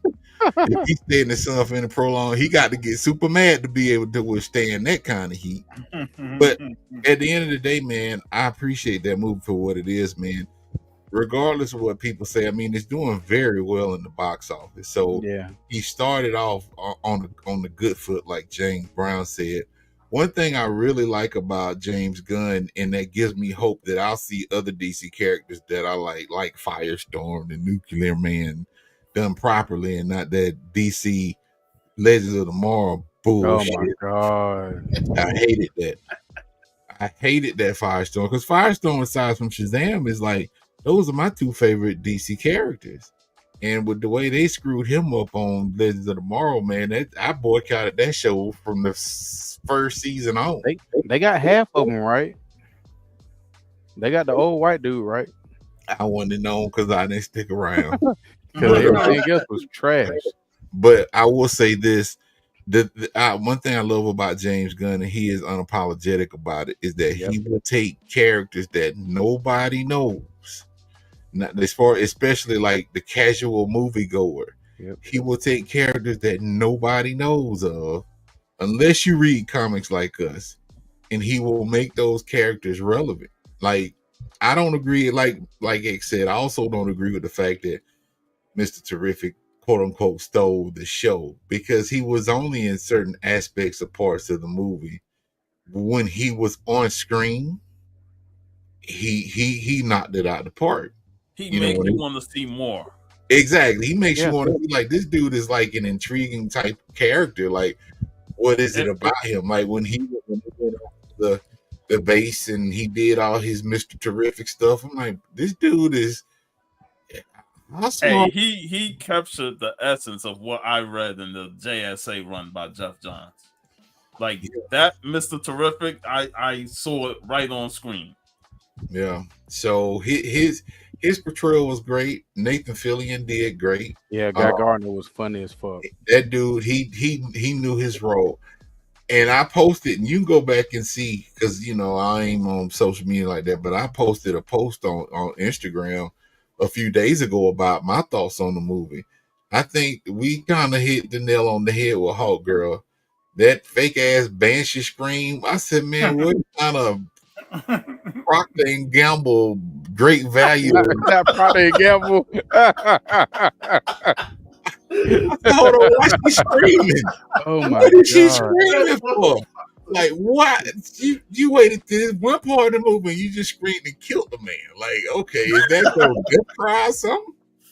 Like, what is your problem? It wasn't even the character Hulk Girl, because personally, and I said this on my post on Facebook, on Instagram, I could have been happy personally with the Justice League Unlimited version of Hulk Girl.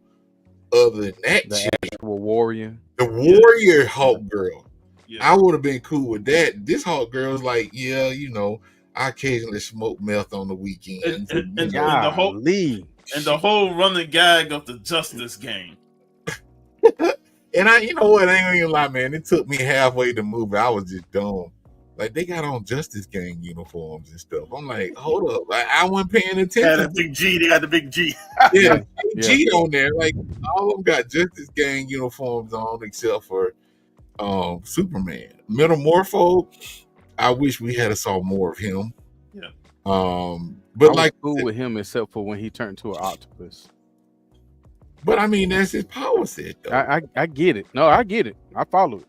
But I was like, bro, you can change back now. Ain't no point in you just still being octopus when it's done. Yeah. I will say this, man, that conflict, bro, it kind of, You know, because I'm a softy at heart, man, and sometimes certain things tug on my heartstring. When that little boy when he lifted up that flag, it was just talking about Superman. As much as I hate Superman, I was like, yeah, Superman, go ahead and save these folks. They about to You better do something before he catch a stray. Right, exactly. But the cool part of it is like, okay, well, the Justice Gang showed up with Metamorpho. And it was like, bro, they just took them people out in quick succession. Like, Yeah. I see a lot of stuff that's actually brewing where James Gunn is starting to put a whole bunch of stuff. We all know eventually the Justice Gang is going to turn into the Justice League. Man, I ain't gonna lie though. I marked out when they showed the Hall of Justice. That was like, and you know, that's a real building in Ohio. They'll end up being Justice Society before they're Justice League. Think so? Yeah. Okay. You Well, know, I really want to see the JSA though, Justice Society. I want to see that incarnation. And you know what, X, come to think, because I know people are leaning towards Justice League International, just so Batman can be a part of that and he can knock the fuck out Guy Gardner. Guy Gardner, yeah. Yeah. But I would love to see JSA done, and especially rip off of that. Oh my god! I was gonna say, I think what's his name was playing John Stewart. I think he's gonna knock the hell out of Guy Gardner. After seeing him in that movie on Netflix, yeah, they are doing a Green Lantern show. Yeah, they finished filming that. Come to think what you just said, X, that probably would be down James Gunn's alley, because I would see him going that route than the JLA, just based on the fact that he likes to use characters that people. I mean, seriously, man, I'm looking forward to seeing like who he's going to actually use. Will we see will we see Barry Allen, or will we see Wally West Flash in his universe? You know what I'm saying? He's likely to use Wally West over Barry Allen, to be honest with you. I think he's going to start with Barry, but quickly shift to Wally, because Wally is more like, it's more people know Barry Allen just because he is the one that shoved down your throat, so to speak, as the Flash. But a lot of people like Wally more, not even knowing that it was Wally that they were watching, especially if they watched the Justice League cartoon. Yeah, that was majority of that was Wally West. Yeah, you know, if like the Barry Allen who, if anybody reads Rebirth, is Wally. You know what I'm saying? Outside of the beginning of the Flash, when before Godspeed came in and everything, I ain't gonna lie, Godspeed is what made Barry Allen relevant again, in my opinion. I agree. But Wally is that dude. He's the fastest. He's the one that sacrificed himself, and they still didn't realize that it was Wally. They still not thinking that it's Barry. So I think he's going to jump. He'll mention Barry Allen and get him established, but he gonna go. You know, I'm talking about balls deep. It has to be New 52 Wally.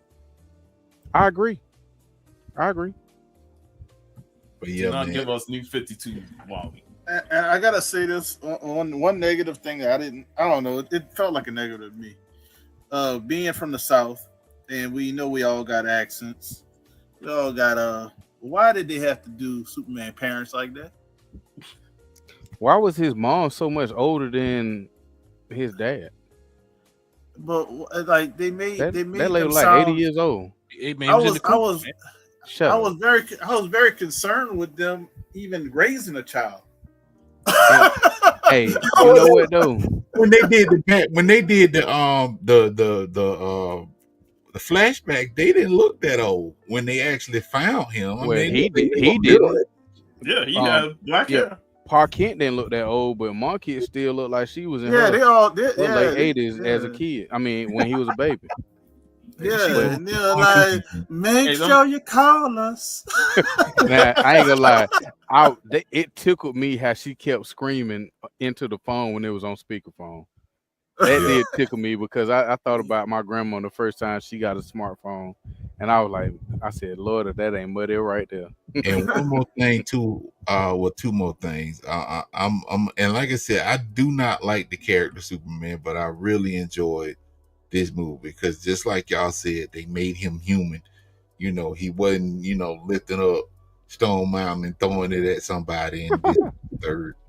And the fact that one of my favorite scenes in the movie was after he got his ass beat and they took him to his parents' house.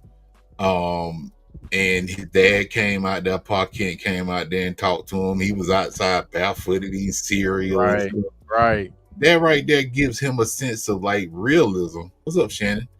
Gives him a sense of realism, and it, like I said, that human element, which a lot of people that really don't care about Superman could actually see. And again, I know they try to do that in the comic book, but James Gunn, he made that a little bit more effectual. Now, one other thing I like too was how they actually changed his origin. Because they gave that a Saiyan origin, bro. Because I remember the old boy said, he said they must have tampered with it. He said, no, it's true. I was like, dang, my boy said, get bitches, kill motherfuckers, get bitches, kill, get bitches. I was like, I was waiting for him to say get money like Biggie Smalls. Oh man, I will say another thing. Yeah, that harem. When he said harem, I said, I just learned about that word not too long ago, and they said it in the movie. I said they get a harem. I can't remember the actor's name, but Mr. Terrific, James Gunn saved his career. Yeah, because the things going on about back when he did X-Men First Class. Man, when he was Darwin and then followed up in Twilight, he needed this redemption. Yes. He needed this in the worst way, and bravo, because he gonna be around for a long time. And I love Mr. Terrific's character. He's intelligent. He's smart. Those T-Spears, that whole thing with how he took all them people out and he just walking by like, y'all fuck with me like this. The jacket and just him sitting in the chair. It almost gave what's that character who sits in the chair in DC? I forgot his name. Mobius. Yes. And how he just like owns that chair. That's how Mr. Terrific felt in that scene. And I'm like, everybody was like, we gonna see more of this guy. I love how he was frustrated with Crypto too. Bro, what y'all think of Crypto? Yeah, at first I didn't like him. At first I didn't like him. I ain't even lie. But that's what dogs do. You get an untrained dog, that's what they do. I get it. I ain't never had no dog, so I never had an untrained dog. Hey, that dog right there, raw. He grew on me though. He grew on me, and then seeing his owner, right? Kind of like, okay, that's right. Like a fool. Yeah. So okay, dog been drinking with his owner. That's why. Right. Hey, did y'all notice the hammer? The hammer and the anvil sitting there in front of Crypto's bowl, because Superman used to make the mini stars, mini suns to feed that little star pet, whatever he had. That was in the movie. Damn, I missed that. Yeah, that was in the movie. I looked out like, the fuck he got Thor. And I like that they showed that Superman actually he actually have a section in Shit, my brain is messing up here. It happened when we're getting old, man. The Hall of Justice. But he like when they fought the Kaiju monster, and he's like, "Nah, I wanted to save that. I can put him in my area and the fortress." And I was like, "Yeah, he actually showed the area where he have different creatures." So that's like, Superman's a collector. He puts them in his own little dimension that they have. Mr. Terrific, but he told that Joker he murdered that thing though. For real. Hey, they fucked up number 4. Oh man, they did number 4 so wrong. That man just.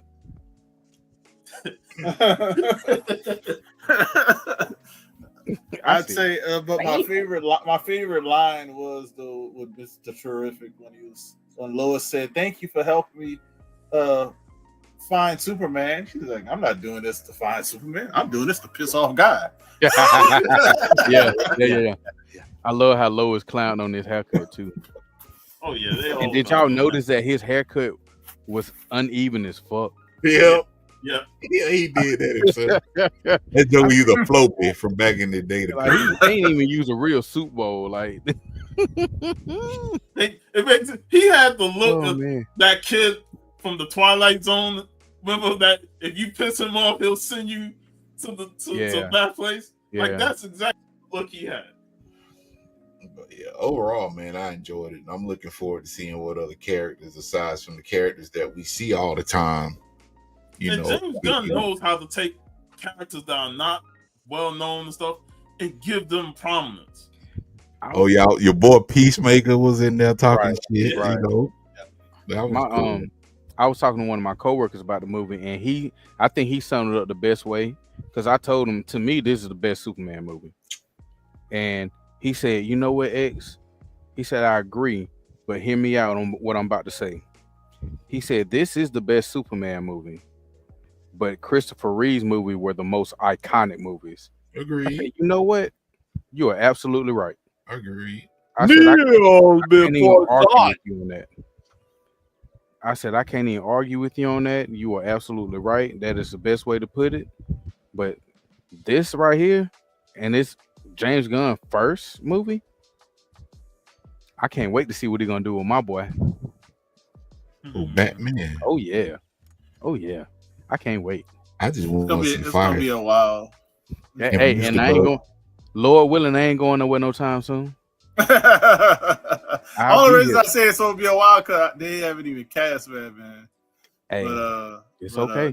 He probably knows who he wants though. That's the good thing about it. He probably knows who he wants, but they haven't announced anything. But we already got the Greenland Corps or whatever you want to call it coming. But it's gonna be the story is behind. He announced the story is John Stewart's story. Yeah. So they did announce that. So he's doing that. They got Supergirl coming out next year. So they're working on with Penguin season 2 script and all kind of stuff. So it's looking good. It's looking good. I mean, Penguin. Y'all doing the season 2 of the Penguin? That's what the rumor was. Well, I know it's confirmed that they're doing a Clayface series. From what I understand, the writing for Batman 2, the Batman 2 is done, but that's a separate universe from the DCU. Yeah, the Clay in the Penguin 2 is a separate universe. Right. So like I said, I said it back when we first found out that James Gunn was in charge of DC and whatnot, or co-in charge. You said, "In Gunn we trust." In Gunn we trust. I remember that. Yeah, I said, just let it. The way he took, like you alluded to earlier. Let's be real. Nobody knew who the fuck the Guardians of the Galaxy was. Nope. People knew who Rocket Raccoon was because of Marvel vs. Capcom. Let's be real. People didn't care about Gamora. People didn't care about Groot. People didn't care about Star-Lord unless they were just those diehard fans of those individual characters. You know what I'm saying? You think of that first Guardians movie, he's like, my name is Star-Lord. Who? Right. Y'all heard it here first. My boy said, who? Go get your secret 6 number 1. Go find your secret 6, because I guarantee you, he like to pull obscure characters. I guarantee he'll be pulling from that. He'll probably pull from old boy from Kung Fu. Brainiac will be the next villain. Yep. Booster Gold. I was just thinking about Booster Gold. He need to bring back Firestorm, the nuclear man, like he's supposed to be. That's all I want to say. And Shannon, I'm wearing this because I shaved my beard off and I look funny. I just had to say it. Y'all my heart. You got jokes, man. You got jokes. Man. All right, y'all. Let's before I go, I gotta wake up at 3 a.m. I appreciate you guys. Yeah, you need to be going to bed right now. I would have been. Well, I ain't got easy day. But I appreciate everybody. Definitely go see the movie if you haven't seen the movie, like we were just talking about. Definitely go do that. I want to leave you guys with this. I've read a lot of reviews for Fantastic Four, and it looked like it's really good. So hey, that's all I want to say. We're gonna find out this week. Marvel needs. Yeah, they released all. They let them release all. What's it called? The social media hype train. Yeah. All the people who are going to write the reviews on Monday, they could do their social media stuff today. So you hopefully they didn't show everything in the trailer because I haven't seen 80% of the movie so far. But you know what? It looked like it's the same stuff we've been seeing over and over. So I don't, we ain't seen Dr. Doom. We know he in the movie. So we'll see. Friday morning. I would definitely. But I appreciate you guys, man. Y'all have a good one. All right, you too, brother. Talk to you guys later. Good to see who that. All right, have a good one. All right, gents. It is time for the main event of the evening. Damn, I thought we felt like we did the main event. No, we still got the main event. We still got a main event.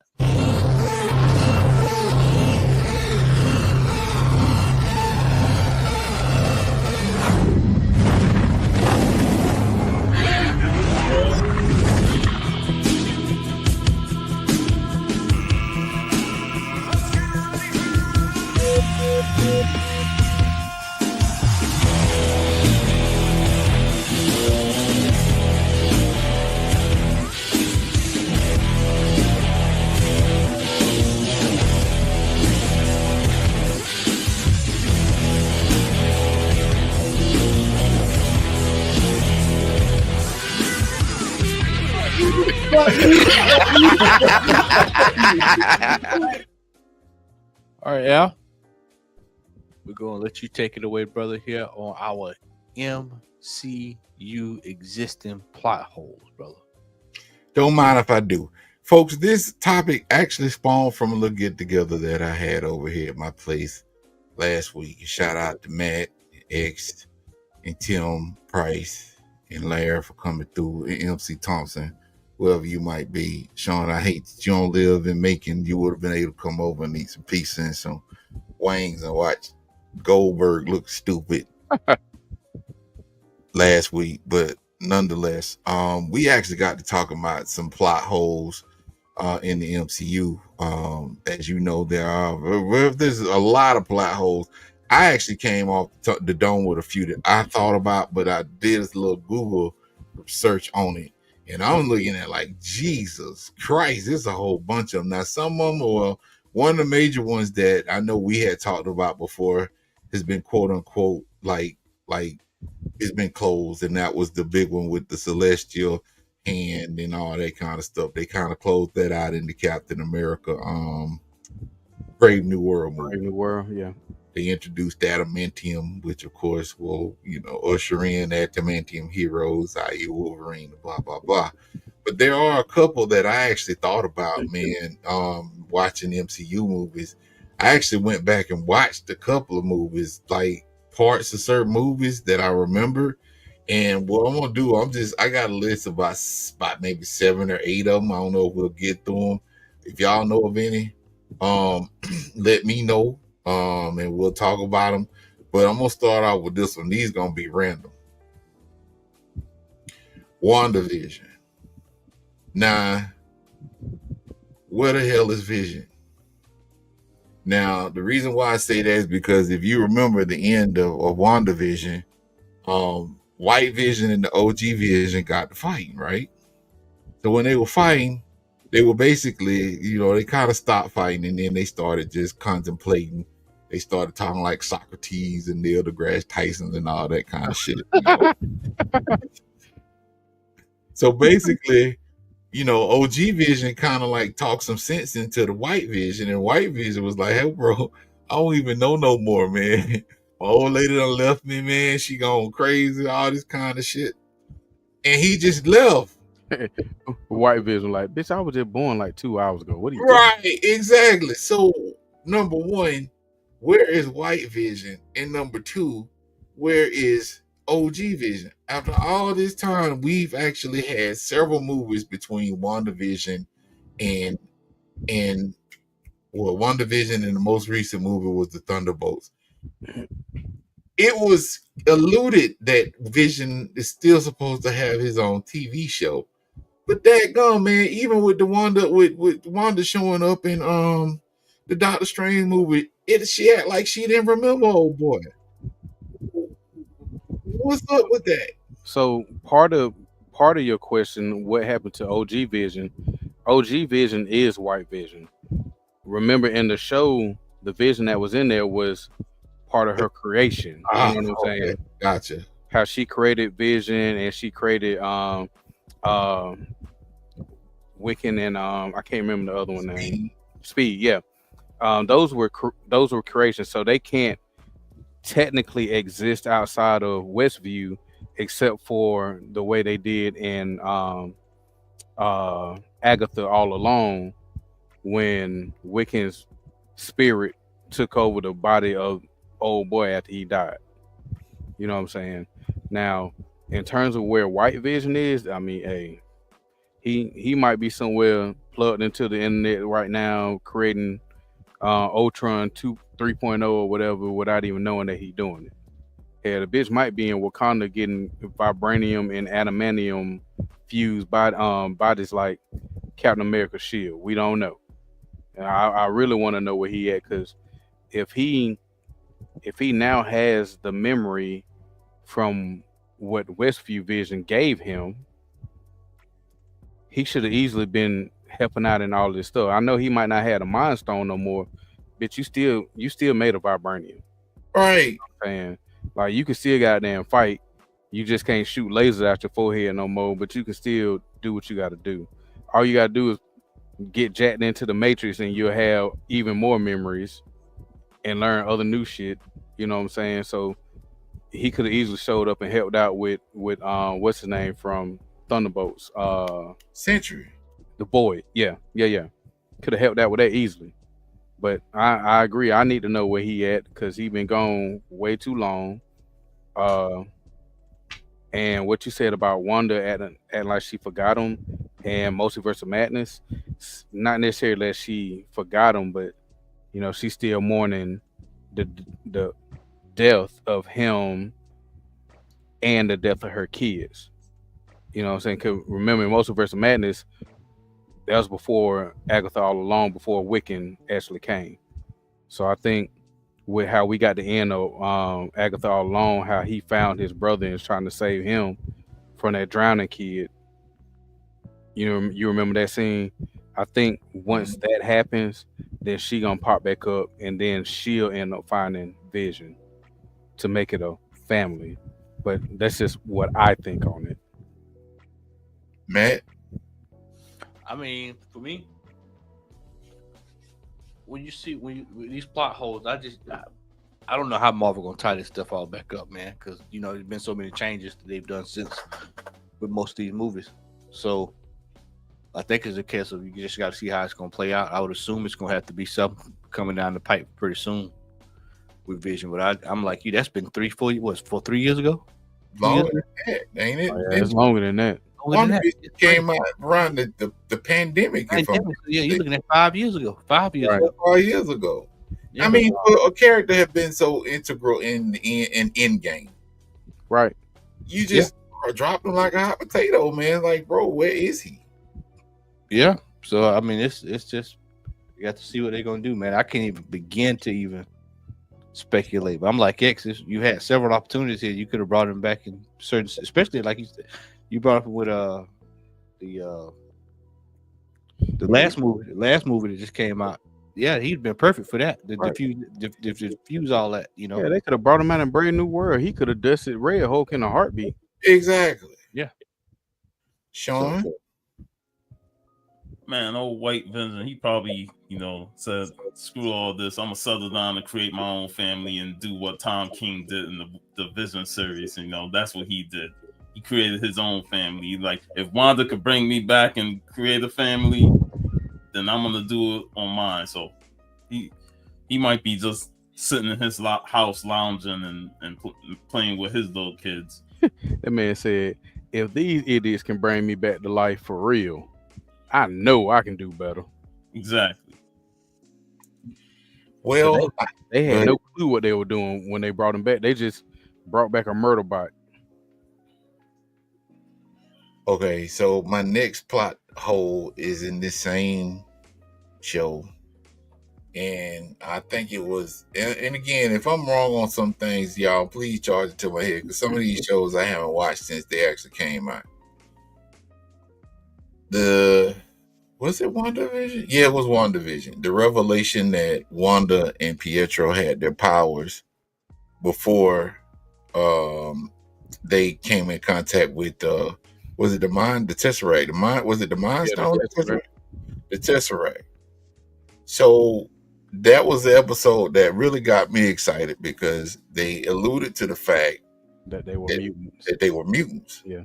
So will that aspect of them making that revelation in WandaVision actually relay over to the MCU when they finally introduce mutants? Because for them to throw that out there like that, to make that revelation and then just not do anything with it, especially when they introduced Kamala Khan and inferred that she was a mutant, they made no reference. Well, they wouldn't have been able to make a reference to Wanda at the time. But will they just leave that as is, or do y'all suppose that they might actually pontificate on that further when they finally do introduce the mutants? And will Scarlet Witch be a part of the mutants when they finally show up in the MCU based on that revelation?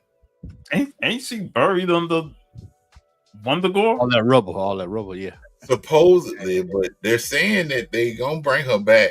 Hey man, they might have the high evolutionary find her, man. But you also gotta remember, before all of that, before it crashed down on her, there was a red glow. Yeah. So she could have shielded herself from all that and just kind of went off into the ether, so to speak, just so she can actually be by herself and get her shit together. You know, because the dark hole is still out there too. Yeah. You know, she could have just did that to get herself gone away and had her to where Wong couldn't find her, because you know he's a Sorcerer Supreme now, so he's so worried about what's her name, Madison with 2 N's and all that. You know, he's so caught up in that and trying to do different fight clubs with Abomination and this other bullshit. So she could just be out trying to get her shit straight. Hell, she might even find White Vision and trying to bring him back to what it is. But once again, that's just another plot hole that we don't know. I was gonna say something else. Don't say nothing, man, because we still all looking old. Dang, I can bring y'all go ahead. It's gonna hit me.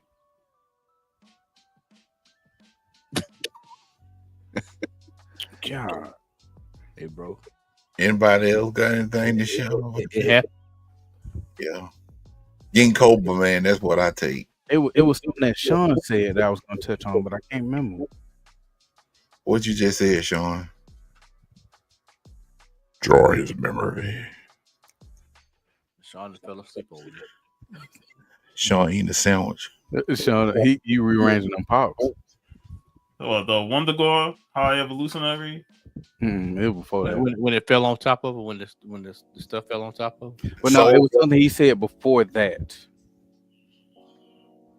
With Vision? I can't remember. Hey, now you got me questioning what the fuck I just said.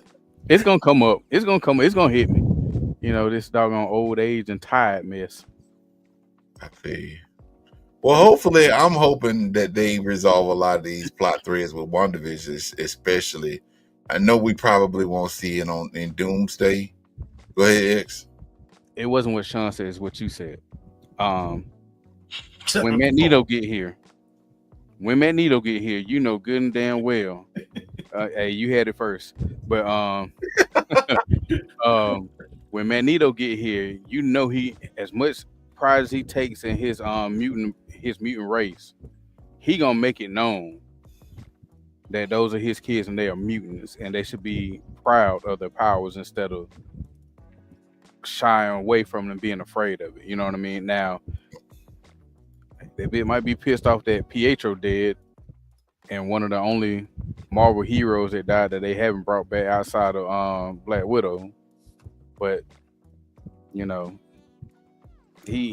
I think he gonna have something to do with that, or they could actually they could spin it where it was a House of M type deal, where she said no more mutants and didn't nobody know, and everybody was wondering why the hell they didn't show up in Endgame.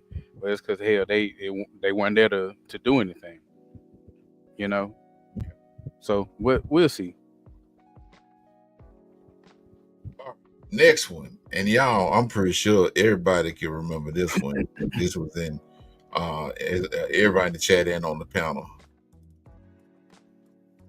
And if you see this movie, y'all will probably know what I'm talking about. But if you don't, why in the hell did Odin have a facsimile of the Infinity Gauntlet? You know, Odin was stuck on self. When you ain't never really came across somebody that really challenged you, you're gonna come out and try to make yourself seem bigger and better, and then also trying to hide shit from your kids by putting things in front of them to make them continue to believe that you are high and mighty, you are all powerful. You know what I'm saying? Hela knew that's why he wanted her ass banished. Banish this bitch. So she knew that the Infinity Gauntlet. Well, she did know the Infinity. Yeah, she said fake. Yeah, she sure did. And it was the wrong hand. It was the left hand. I think it was the right hand. And it was the right hand. Yeah, it was left Right hand. hand. Yeah. I'm like, man, did he go to GameStop and pick that shit up? Or? It's a Lego set. Right. You went to Makar? Makar. Hey, chill out. Don't sleep on Makar. I just sold a pop on Makar the other day. But you know, that always I've always thought about that. Like, so it was more or less for show than for anything else. It really didn't have any significance to the storyline moving forward. Because I guarantee you, if it would have been real and he had the Tesseract, he would have used it. He would have used it. Yeah. Somebody, Loki damn sure would have used it. If he had the Infinity Gauntlet and the Tesseract, you think Thanos would he would have been afraid of Thanos at all? No. Yeah. And he had the ether too?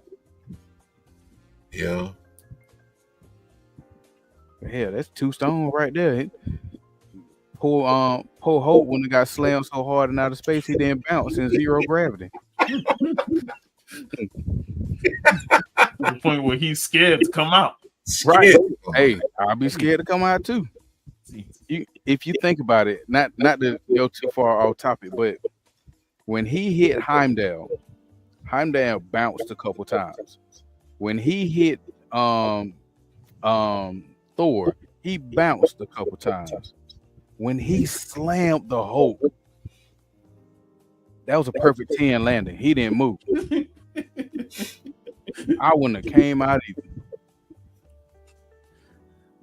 either. I would have been looking at it. Nah, y'all got it. Fuck all this. Let me go back to sleep. Shit. I forgot somebody posted. He's like, he slammed him so hard, nigga didn't even want to come out no more, man. No. I still, man, that right there, man, that really upset. Oh, it pissed you off. It pissed you off. It pissed off a lot of Hulk fans. Oh no. The only other person I think would have been more pissed off about that was DC. DT, yeah. I mean DT, yeah, DT. It's here. I said shit. I didn't like it when he was getting that TJ combo put down on. Hulk still ain't getting no retribution for that, man. None whatsoever, man. Like, he didn't get no comeback or nothing, bro. He didn't want that smoke, bro. He had to wait to Thanos and had not one stone. Bro, I mean, he should have been right there with Thor, Captain America, and Iron Man. Like, man, I'm finna get my straight. If I don't get but one lick, Captain Marvel got a lick in. Her stiff ass. Yeah, but that man pissed me off, man. I almost walked out the movie theater that night, man. I ain't even a Hulk fan like that. It's like, bro, that ain't the Hulk. That ain't the true Hulk right there, man. That was, That was bitch hook right there, boy. Damn, Thanos pulled that Neo on him when he chopped him in the throat. I was like, yeah, it's over. Got them hands put on him, so scared. And yeah, you should you should be looking for Danny Rand. Learn, you need to go and learn you some Tabo or something, bro, because that brute strength didn't cut it then, man. But, hey, Rex Kwando would have worked for him too. Shit. Golly. My other arm. But yeah, man, that right there was. You think that's roundhouse kick to the face in these pants. Forget about it. Shout out to Napoleon Dynamite. All right, y'all. Hey, all right. Don't even get me started with just mentioning the name of Danny Rand and the bullshit Netflix series, man. It's too late for me to go on a rant, so I won't even. That motherfucker's still begging. He's begging to come back, and I'm like, for what? No, bro. No more of you, my friend. Man, I'd rather see Bill Superfoot Wallace, man. I know he about 80 years old. Than that dude. All right, y'all. The next one. This goes to. I got some notes. All right, this right here is another aspect that pissed me off. Avengers Endgame. Namely, the scene, I wrote a note. Doctor Strange claimed to have seen 14 million outcomes of them not being Thanos, yet did not see the outcome of Star-Lord seeing what he was going to do. While I do realize he indicated he couldn't see all the outcomes, how could he not see the most obvious outcome since this was technically the first blunder to prevent them from being Thanos? All right, so just one small correction. Infinity War. It was an Infinity War. Infinity War. You're right. You're right. Me the fuck off. You mean to tell me Tony Stark, you couldn't have shot him with a blast to get him the fuck off when y'all had the gauntlet was literally off his hand. Right here. This bitch gripped with 4 fingers and a thumb to snatch it back on. Like Peter, you couldn't activate instant kill Spider-Man to kill this dumb fuck. Like, bruh. And then you were so mad. You were so mad that Thanos killed Gamora when you pulled the trigger to kill Gamora and Thanos turned your bullets and your blaster into bubbles. You tried to kill her. Now you mad at him for killing this? Sit your stupid ass down. Golly, your mama shouldn't have died of cancer. You should have died of cancer, you dumb fuck. Damn. I hate that bitch. Oh, that is cold, X. Jesus. X done turned into Nicholas Holt down there, man. All I do is sell coke, man. I don't do no violence. I don't mess with no fire. No guns. Don't argue with me, man. I'm trying to give you a chance. Hey, man, that shit had me hot. I was exceedingly pissed off because I'm like, bro, but goes back to what's up, Dan? But it just goes back to the fact that if Doctor Strange had that in that short period of time, if he saw 14 million outcomes, how could you not have seen the outcome that actually caused y'all to fight even longer? Right. You get what I'm saying? That doesn't even make sense. I would have had Star-Lord tied up in the fucking ship. Like, stay your ass in there while we deal with this. Cause man, I would have had Nebula going to town on him. Whoop his monkey. Hold up. Yeah, Nebula was there. Yeah, I would have had her going. She's there. She's standing right there. Man. And maybe she had a short circuit or whatever because she just stood there too. I don't know, man. That right there, yeah, I understand. Movies can have plot holes, but that one is just the most obvious outcome. You didn't see that, and then you saw yourself get dusted. You saw yourself get dusted, and you the grand scheme of things. Man, shut up. Man, I was so hot with Star-Lord, man. If I saw that joke in real life, I would have tried to drop Hey, Chris Pratt gonna catch all these hands, man. You're lying, man. If he saw all the outcomes and if Endgame was the victory, then he should have saw past Nebula, capturing future Nebula and delaying the information, which led to Thanos being there when they got all the situation. Oh my god. So I'm many. like, hey, bro, you went 30 years without some pussy. Go, just give me 5 more. All right, give me 5 more, and you gonna have some fresher green pussy. All right. Damn. She gonna be angry, so it's gonna be good and tight. Folks, we are not monetized, but Oh no, we're not. No, we're not. Oh, bro, we were monetized, boy. I might not be on the show. Hey, wait, hey, why you think I don't give a damn about monetization? Because me and VV, we gonna be who we are. Right. You know, I already know VV gonna say some off the wall shit. Oh yeah. But you know, that's what makes us work.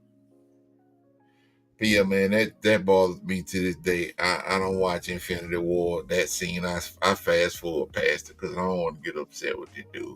But I like watching Rosewood, but for a different reason and stuff. So, but then Mantis, he's so strong. Shut up. Why are you spitting doggone Star-Lord face or something to make him just turn away for 1 second? Yeah, makes anything. No sense. All right, you need the Mantis from Mission Impossible. You need this. That's what should have been dealing with Thanos. But she would have killed his ass. No, damn that. You need to get you can either get Kenshiro, Fist of the North Star, or Jubei Kibagami. Jubei would have sliced him in the heartbeat, boy. Hey, you asked for guys to give him death. Straight up. Hey, like, why you kill him for? Because he's gonna fuck the whole thing up. Right. Matter of fact, Jubei would have cut off his thumb. Yeah. And his ring finger just so he can, his middle finger so he can never snap again. Thumping his fingers on the desk or something. Right. Literally. You can't even play a game with this. God, now you got me thinking of Kenshiro in this whole thing. Hey, like, yo, Kenshiro be just handing out hands. Oh, golly, man. Raul, you're already dead. You know one thing that I always did. I'm deviating.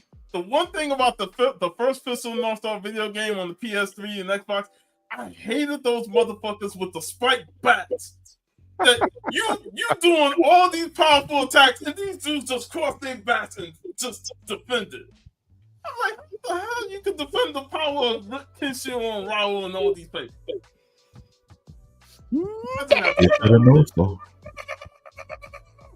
Fun fact, did y'all know that last battle on the Sega Genesis was actually based on Fist of the North Star? Yo. Did not know that. I saw some Fist of the North Star toys while I was in Savannah, man. Should have got Kenshiro, bro. Bro, I don't know what happened in mine. I had a Kenshiro figure, and between moving from my childhood apartment to my old apartment, man, I had everything except him. I'm missing one of the mainline games, but I have all of them eventually.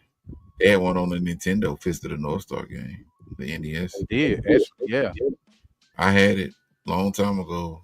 I'm gonna get it one day. Matter of fact, Doe wouldn't let me play it until I watched the anime. Yeah. He said, if you don't know nothing about it, you can't play it. What was his boy's name? The blonde hair dude, the long blonde hair dude. I can't remember his name. Shin, yeah. Yeah. They had about the same powers though, just about. The South Star. He was the South Star. Him and Ray was the South Star. I get it. Ray was my dude, but he's slicing fools up left and right. What was the oldest brother name? Raul. King Raul. Raul, boy. Toki was the meditated one. Toki. And Jockey was the cheap bastard, man. Shooting fools with the shotgun. Out there punching himself. Raul was the one he got punched in the head. He had to have that helmet nailed. Yeah. He the one that was posing as Kenshiro. That's right. He had them. Yeah, he should have in his chest. Yeah. Thumbprint. I gotta watch that again, man. I love that, man. Yeah, boy. All right, y'all. Hey, don't accidentally watch the live action. Oh, never. All right, so Iron Man 3. So Iron Man 3 is the worst. It is. But this is the plot hole in that movie. So the plot hole is why did it come out? That's the plot hole. Why did he have the arc reactor taken out? That's one of them.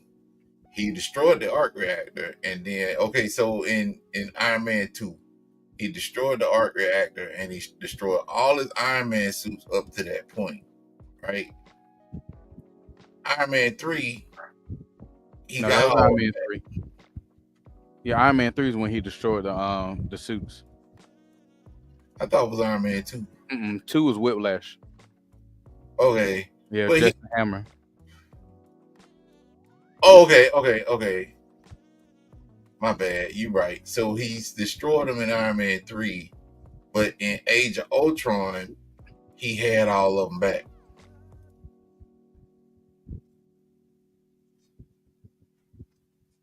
I know Tony Stark is smart. He had like 3 suits in Age of Ultron. Yeah.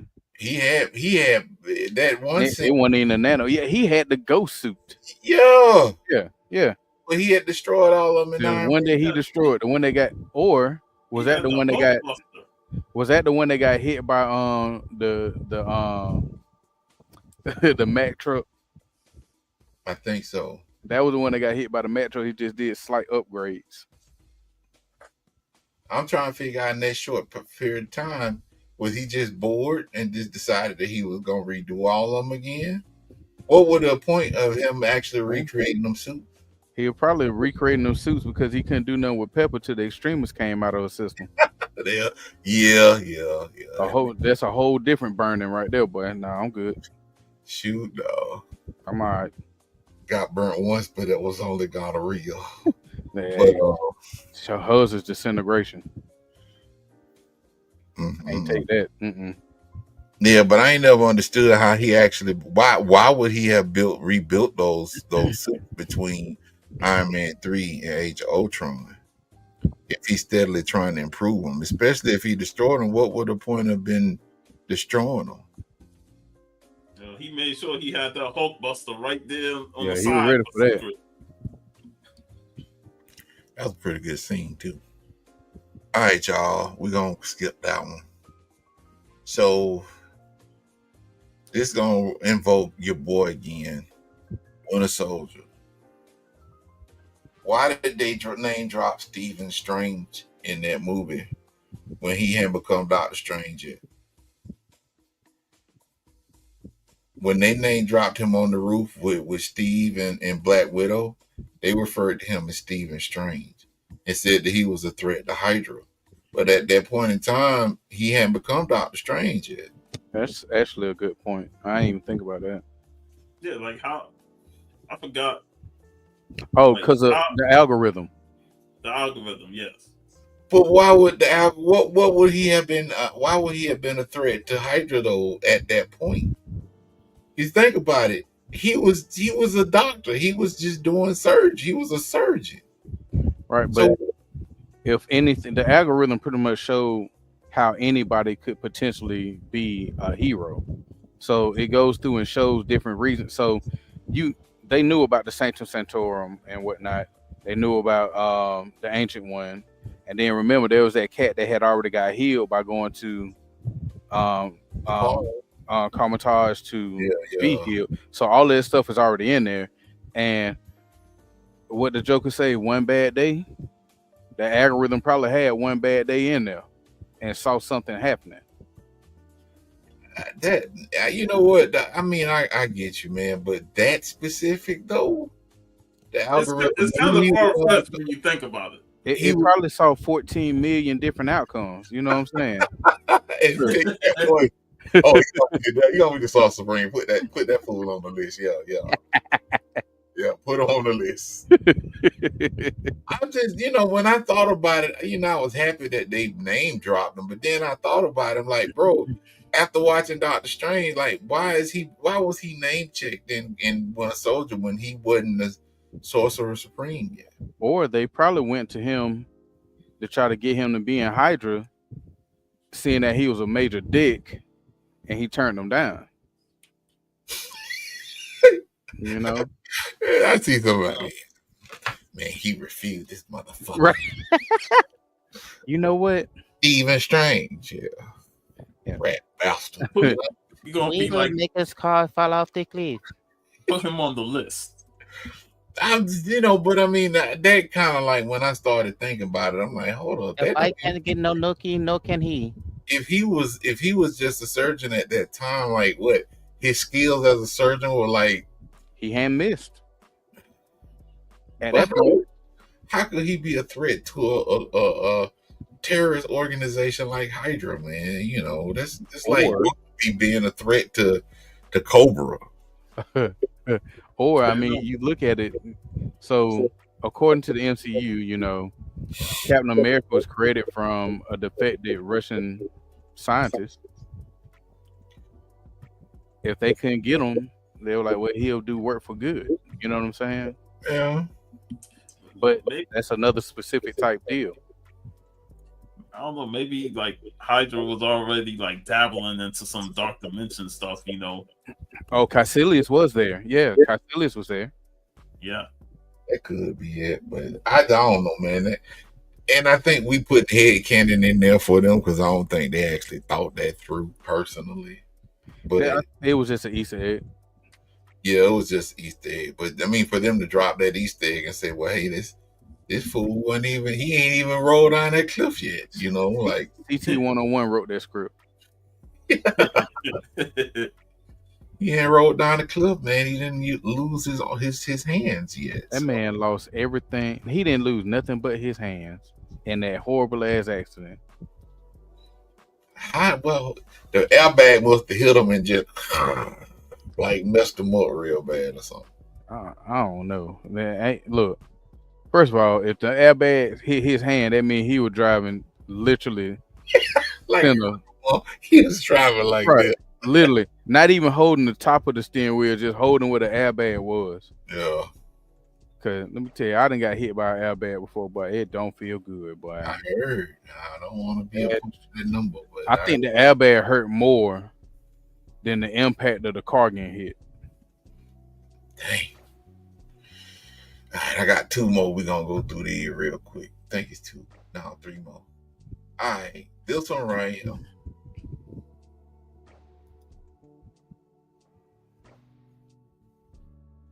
Now, at what point did the Hulk go back to Sakaar after Endgame? And have a son with a pushback hairline. It took a hairline like he went over to Making Tech to get a haircut. That man was involved in a bunch of them freak fest that the Grandmaster had. Freak off, some space freak. That's how he got that bed with the teeth and everything. But I mean, like, if my memory serves me correctly, Hulk was in like the first 2-3 episodes of She-Hulk, and he got that distress call about that ship. He left. Who did he go with? Like, I know Bruce Banner is smart, but he ain't. Is he smart enough to actually man a spaceship into space? Whose ship did he go to space with? This is the problem. He took the Thanos copter. The Thanos copter. Oh my god. Oh my god. This is the problem when you don't have the rights to do Hulk movies. You couldn't do Planet Hulk. Yeah, fuck Paramount. Well, no, it wasn't Paramount. Universal. Because we should have had a Planet Hulk movie. Should have had it. I agree with that wholeheartedly, but I mean, all that didn't make sense. Like had Beta Ray Bill and everything. Man. Everything. Why did he have Scar with him from the onset of the show? Hey, old girl said, "Look, come get your boy, or you owe me 18 years of child support." That's what I was thinking. Like, he just wanted to spend the summer with his dad, or did him and his baby Sakarian cash, okay? Sakarian cash, not US. Yeah, they could have at least shown something in Ragnarok, with Hulk, messing around with one of these girls that he was on there with, because he was living in a nice lavish place, right? Would have had a scene like the comedian and Watchmen. Yeah, I like if they would have shown like a lady leaving before Thor goes in it, it's like, yeah, Hulk smashed. So, but they in Ragnarok, they gave the impression that Hulk was actually smashing chicks. I mean, just based on the room that he was in. I mean, that was a bachelor's pad room through and through. But I mean, I don't know, man. That's just that kind of way with Thor.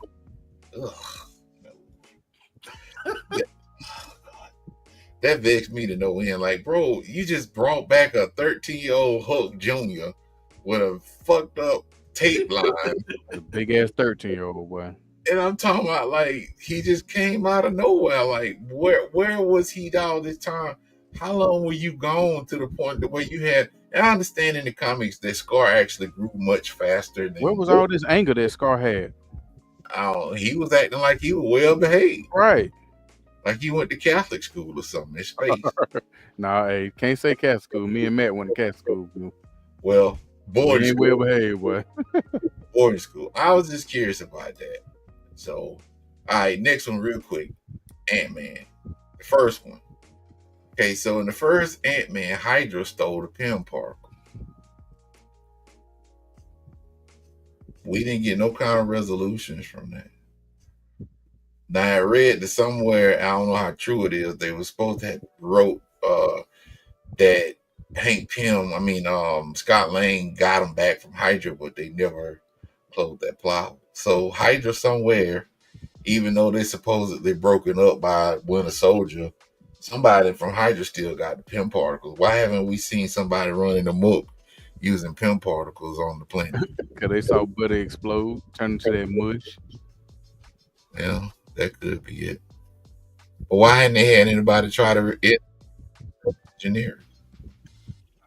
Probably because Justin Hammer in jail, and when they seen what his weapon do too. Wasn't Ghost a product of Hydra or no? You talking the comic book? In the movie or the comic? The movie. No, not that. Who was she a product of? Shit, and furthermore, what happened? It was just the government. It wasn't well, I ain't gonna say the government. It was like a shady part of the government, but it wasn't Hydra. And furthermore, what happened to Bill Foster? We were back to teaching classes in college. I mean, Bill Foster was supposed to be Black Goliath, or he became Giant Man, but he was. I don't know. Maybe Larry said, y'all ain't paying me that Matrix money. He jumped into another movie and said, I'm going to team up with Keanu Reeves again and John Wick. So I'll move on from this. Damn your shit. I don't need to be a giant. I'm going to play with pigeons all day, okay? That's it. Leave me alone. Okay.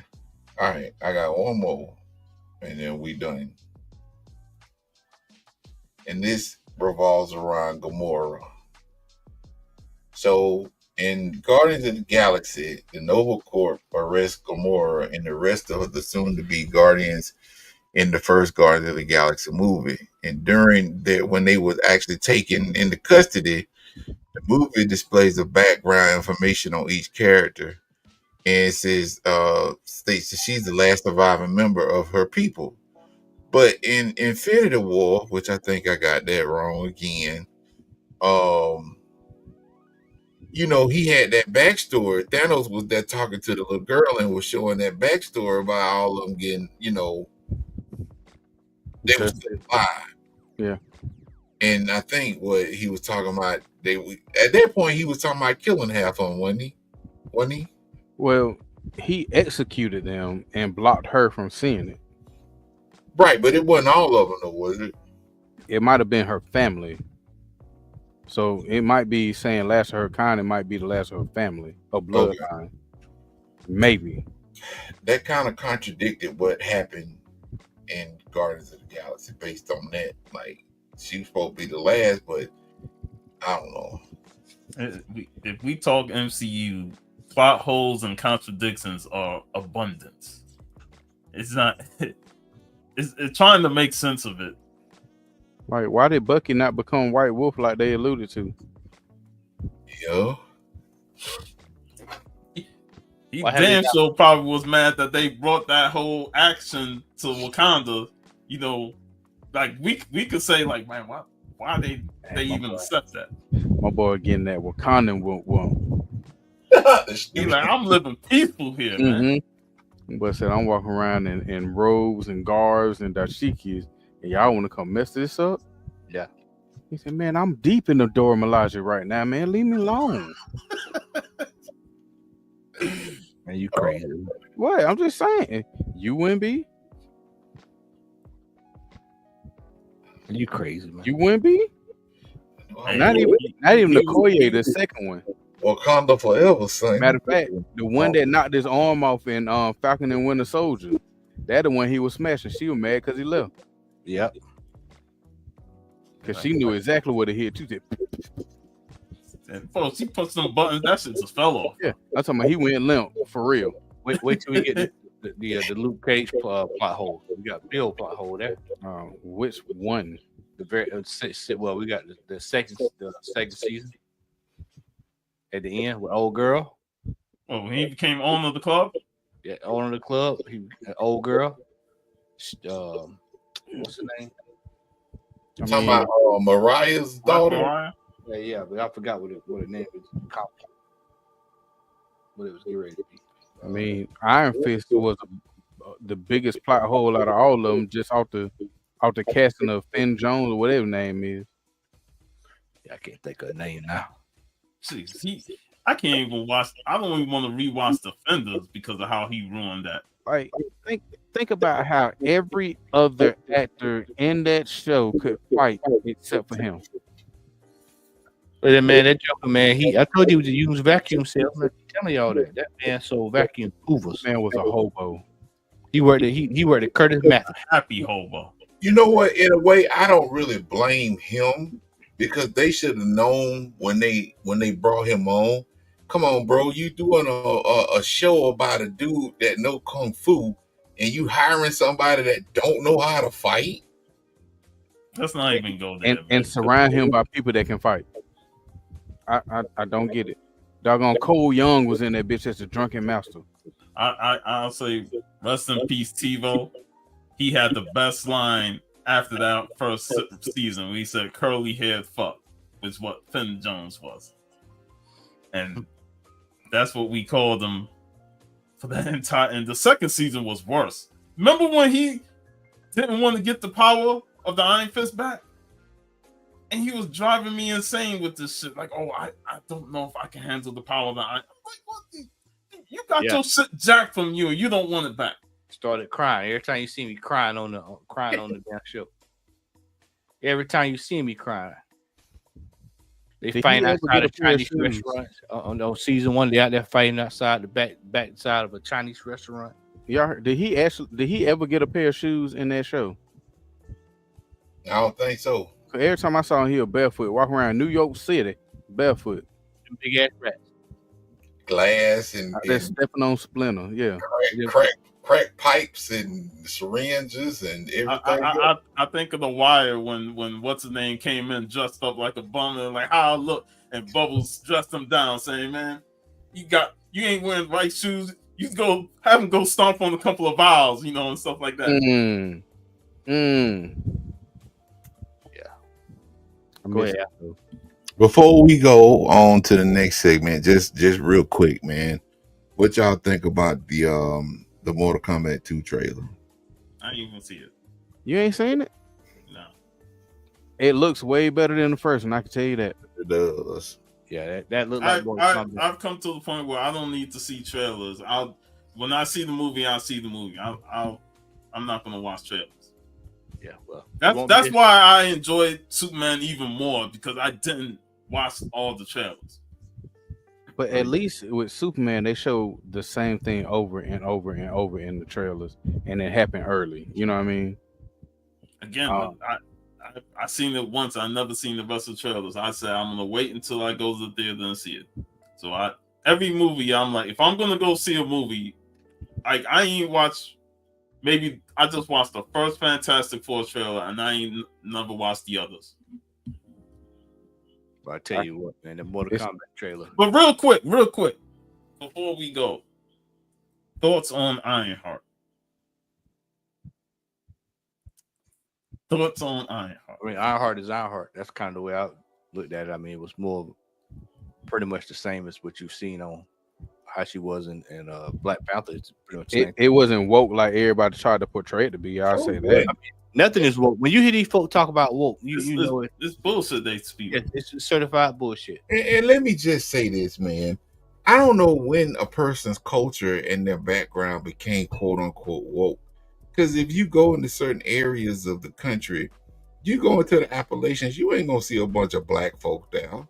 If they doing a show based on the Appalachians, you're gonna see a whole bunch of people. In most cases, they gonna portray them as the rednecks or whatever the folks in Appalachia are known for. It's just people taking the word and weaponizing it and Right. using it against us. Man. They don't know the true meaning of the word. Right.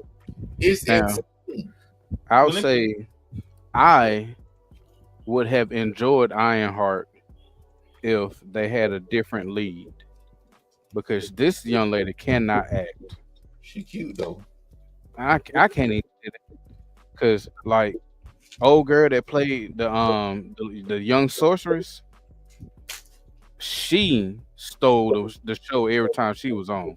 Rain Daughter, she was good, and I would have loved to have seen her portrayed because you could tell she actually enjoyed what she did and she knew the story behind it. And I'll say Cree Summers was the perfect mother for her. Yeah. Old Rain.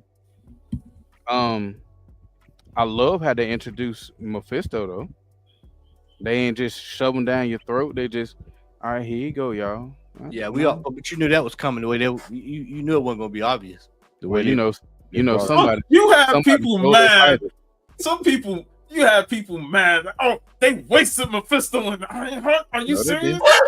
No, they didn't. Shut the fuck up. They This was wasting the nothing. perfect way to introduce the character. Yes. Not in some high scale movie or stuff. Like, subtly throw him in there and say he preys on anybody, not just the superheroes. The way he moved, you know what it reminded me of? The Devil's Advocate. Yeah. You know, the way that Al Pacino just moved around, he was like, hey, you know what? All I'm doing is offering you this right here, what you dream and imagine about all day, every day.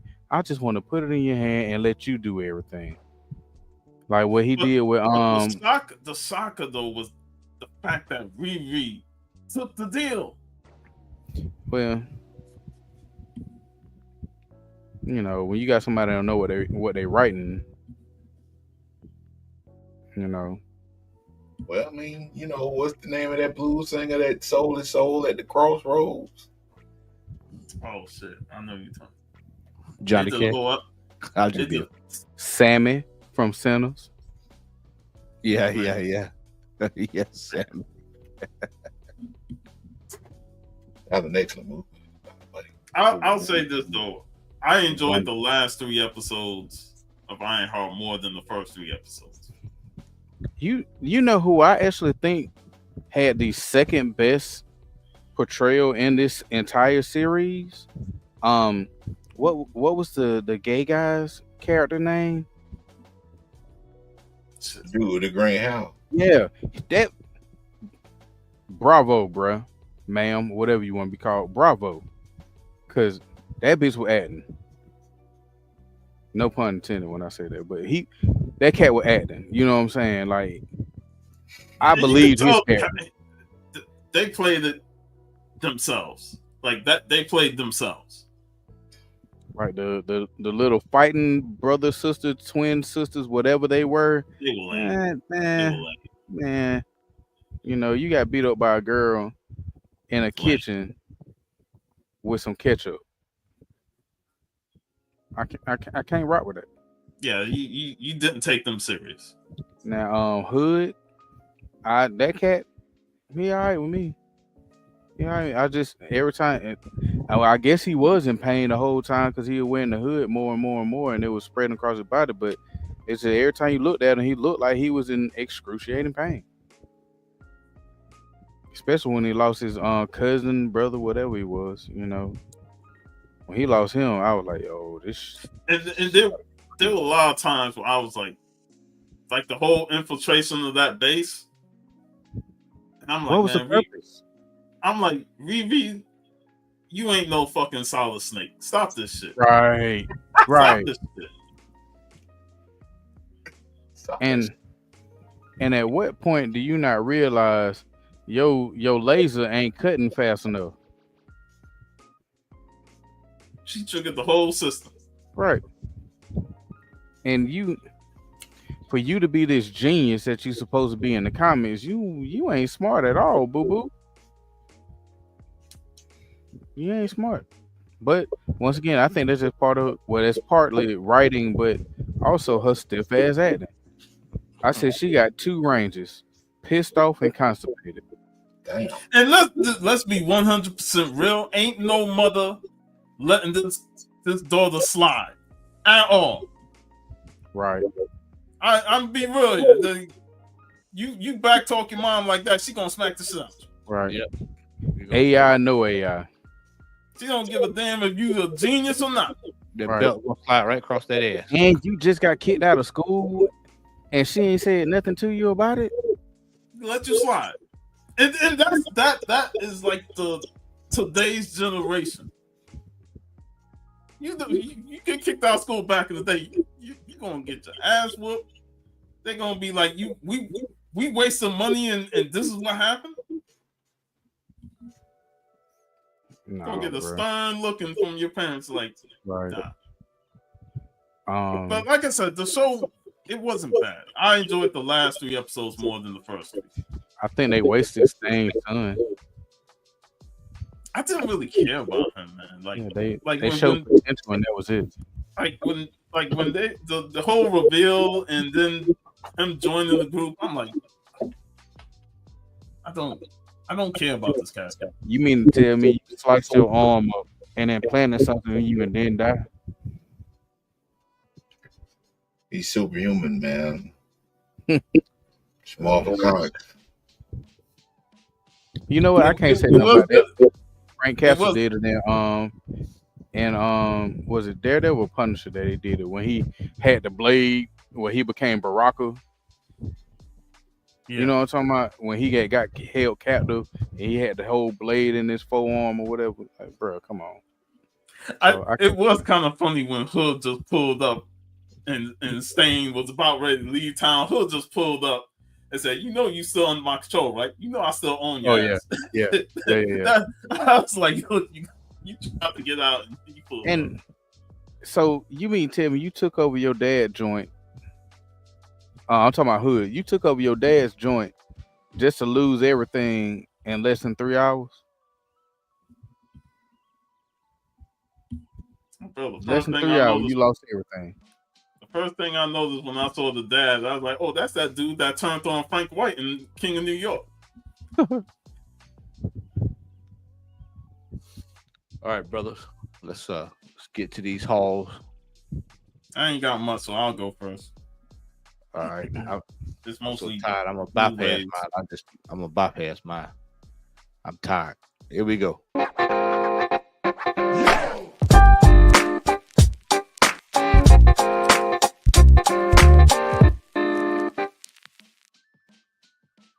So I'll go first, man. Like I only got 3 Blu-rays the show, and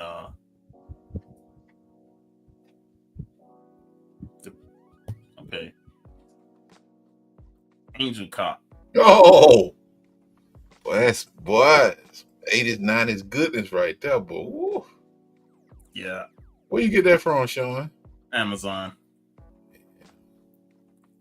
and then Area Zerum, the animation. Oh, Sean back on an anime kick. That's what's up, bro.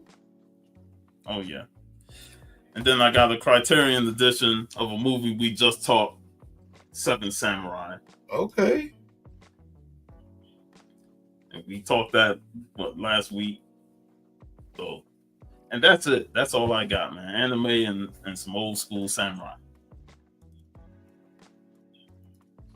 X, what you got over there, brother? Well, I done already put I had some pops that I got that I put in the group, but I done already put them in storage. But and depending on how long it takes CGC to send these books back, I submitted 3 books the other day.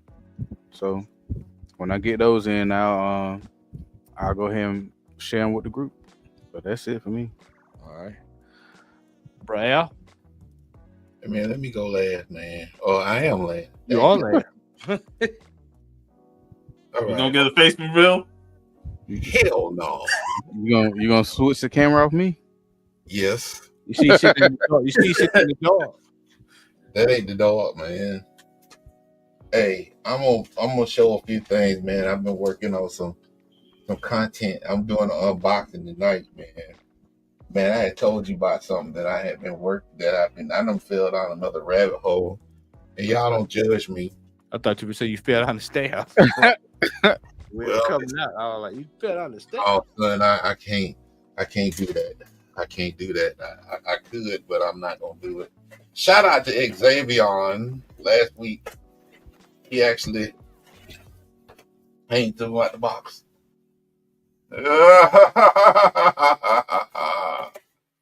Nice. 2 Demon Slayer pops. Hey man, I heard that Demon Slayer movie was on point, man. So It's out? yeah, over in Japan. Oh. Yeah, they'll come out over here until September. That's what I thought. I was like, wait a minute, what did I miss? Yeah, you didn't miss nothing, brother.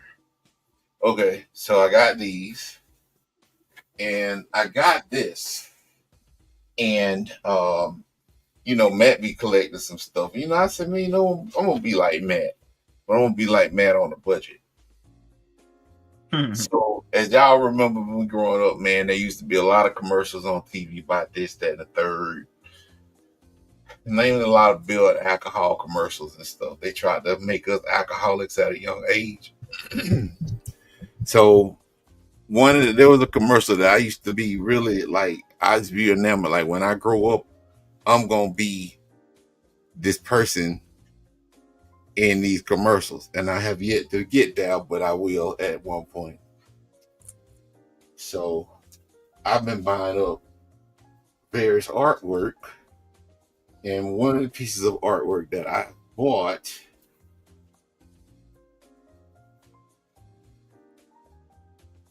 Reunity. And ice. I know y'all remember them commercials. Reunity, it tastes so fine. So I've been. Shannon, So what? I don't. Shannon in the chat, he probably remember that. So this is actually YouTube. That. Yeah, man, you'll know if you saw it, bro. Anyway, this is Nice. a piece of it came out of a magazine. I don't know what magazine it came out of, but I saw it on eBay. And then I went to shout out to Matt again. I'm on the other camera, but I bought some stuff. Matt took me to a antique shop last week. We went up to Warner Robins, man, and went to this antique shop, and Matt was looking out for me, and they had this little lovely thing. This is King Kong. I ain't hooked on magazine ads, Shannon. Don't get it twisted, man. But I'm actually getting magazine ads based on Reunity. I know that sounds corny, but everybody got something they collect. But anyway, this is a pressing of Godzilla versus King Kong. This is the Japanese pressing of this particular album, and it's an original from 1973 when this movie first came out. So, and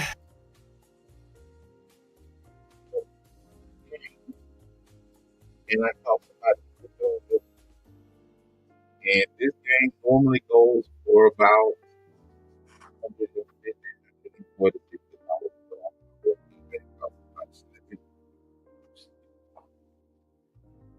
Michael Jackson's Moonwalker. Hey man, didn't we bring that up a couple weeks ago? Yep.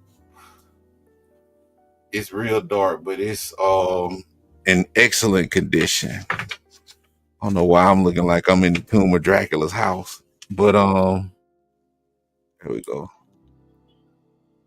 But yep, Michael Jackson came with the case and the game. Gonna pop in that Genesis and start playing. Yes, sir. Yeah, man, that was creepy as hell. How your hand just popped up in front of the because see, that's that talk to me right there. That's right. All right, and the last thing I'm gonna show, I just got this today, so I'm gonna open it up. White auto lock. Yeah, it's a transmission, but I got some more stuff, but I'm gonna add this to a video that I'm working on my channel. I've been real lazy when it comes down to putting content out, but I'm working on some stuff, folks. So subscribe to everything according to Al. So, in the spirit of collecting stuff for that particular brand, I saw this on eBay and decided that I was gonna jump on it. So basically, I'm just collecting stuff all Reunited related. And if you know anything about these commercials, man, Reunited had these commercials where people was out on picnics and at ski resorts eating good food and drinking Reunited wine. So I actually found this on eBay for a really, really good price. And it's a bar sign. Oh, wow. That they had. Reunited. Look at that. And it actually works. It lights up. Yep, I'm about to plug it up. If I can find my scissors. But that gummit. So I'm basically collecting Reunited memorabilia. Now, I don't know if y'all remember, there was another commercial they used to play all the time about this bill called Low and Brow. But then again, I'm the oldest one on the crew, so, you know, y'all might not remember this. Hold on a sec.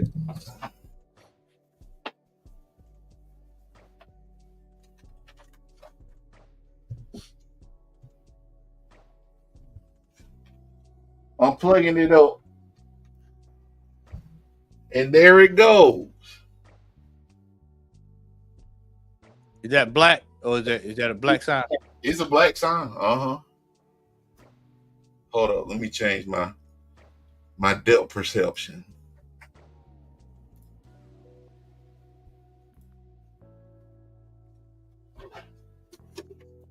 That's all right. That's nice, man.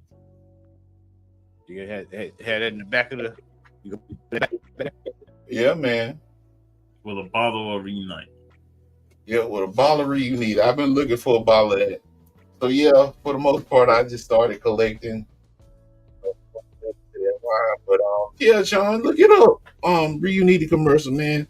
They had you thinking if you drunk Reunited, you made it in the world. But I'm pretty sure that was a lie to most people that drank it.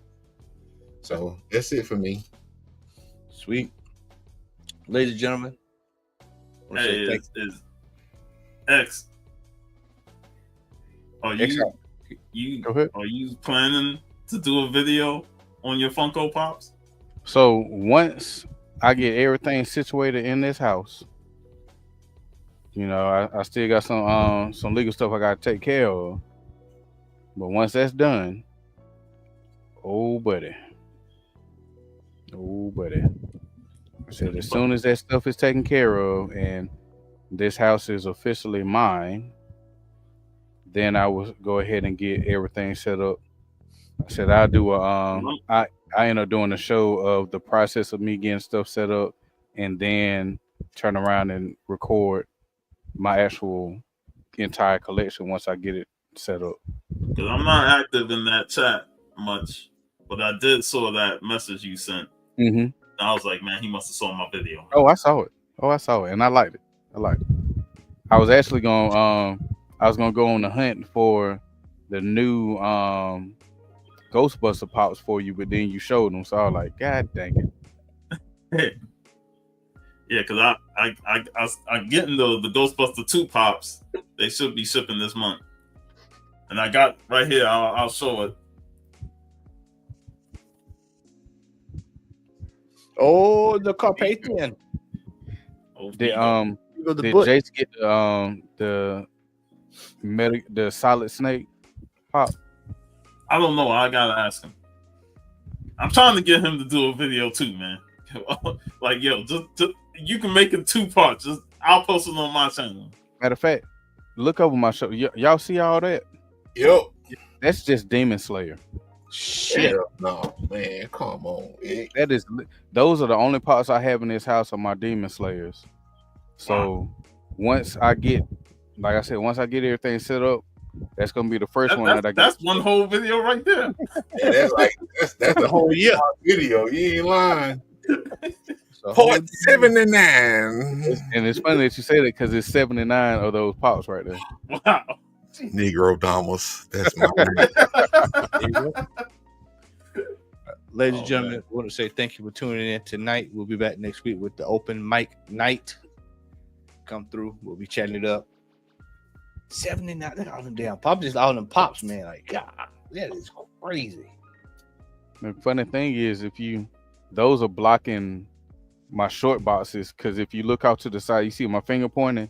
Yeah. Those are my Batman. Then I got Spider-Man, all the other stuff behind it. What's the total amount of Batman? Huh? What's the total amount of Batman pops you have? Oh, I don't know. I don't know. They in storage, so I can't even tell you. It's over 9,000. and it's funny because I'm only missing 2 Vegeta pops now, so to complete the run. Oh, I'm never gonna complete the Vegeta run. One of them is like $3,500. No, I'm good. Hey man, if I win the lottery, I'll buy it for you. I wouldn't even allow you to buy that. 3,500? No, give me the cash. How about I give you the cash and buy it for you? I would greatly appreciate it. No problem. Go buy you some Reunity tomorrow. And I just want to say an update.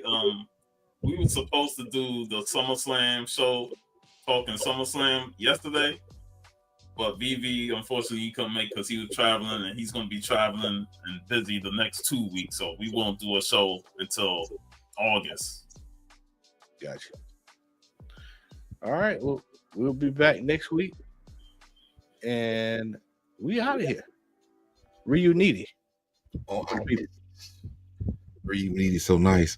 YouTube it and see. Y'all, man, they'll take you to another world. At least they took me to another world when I was.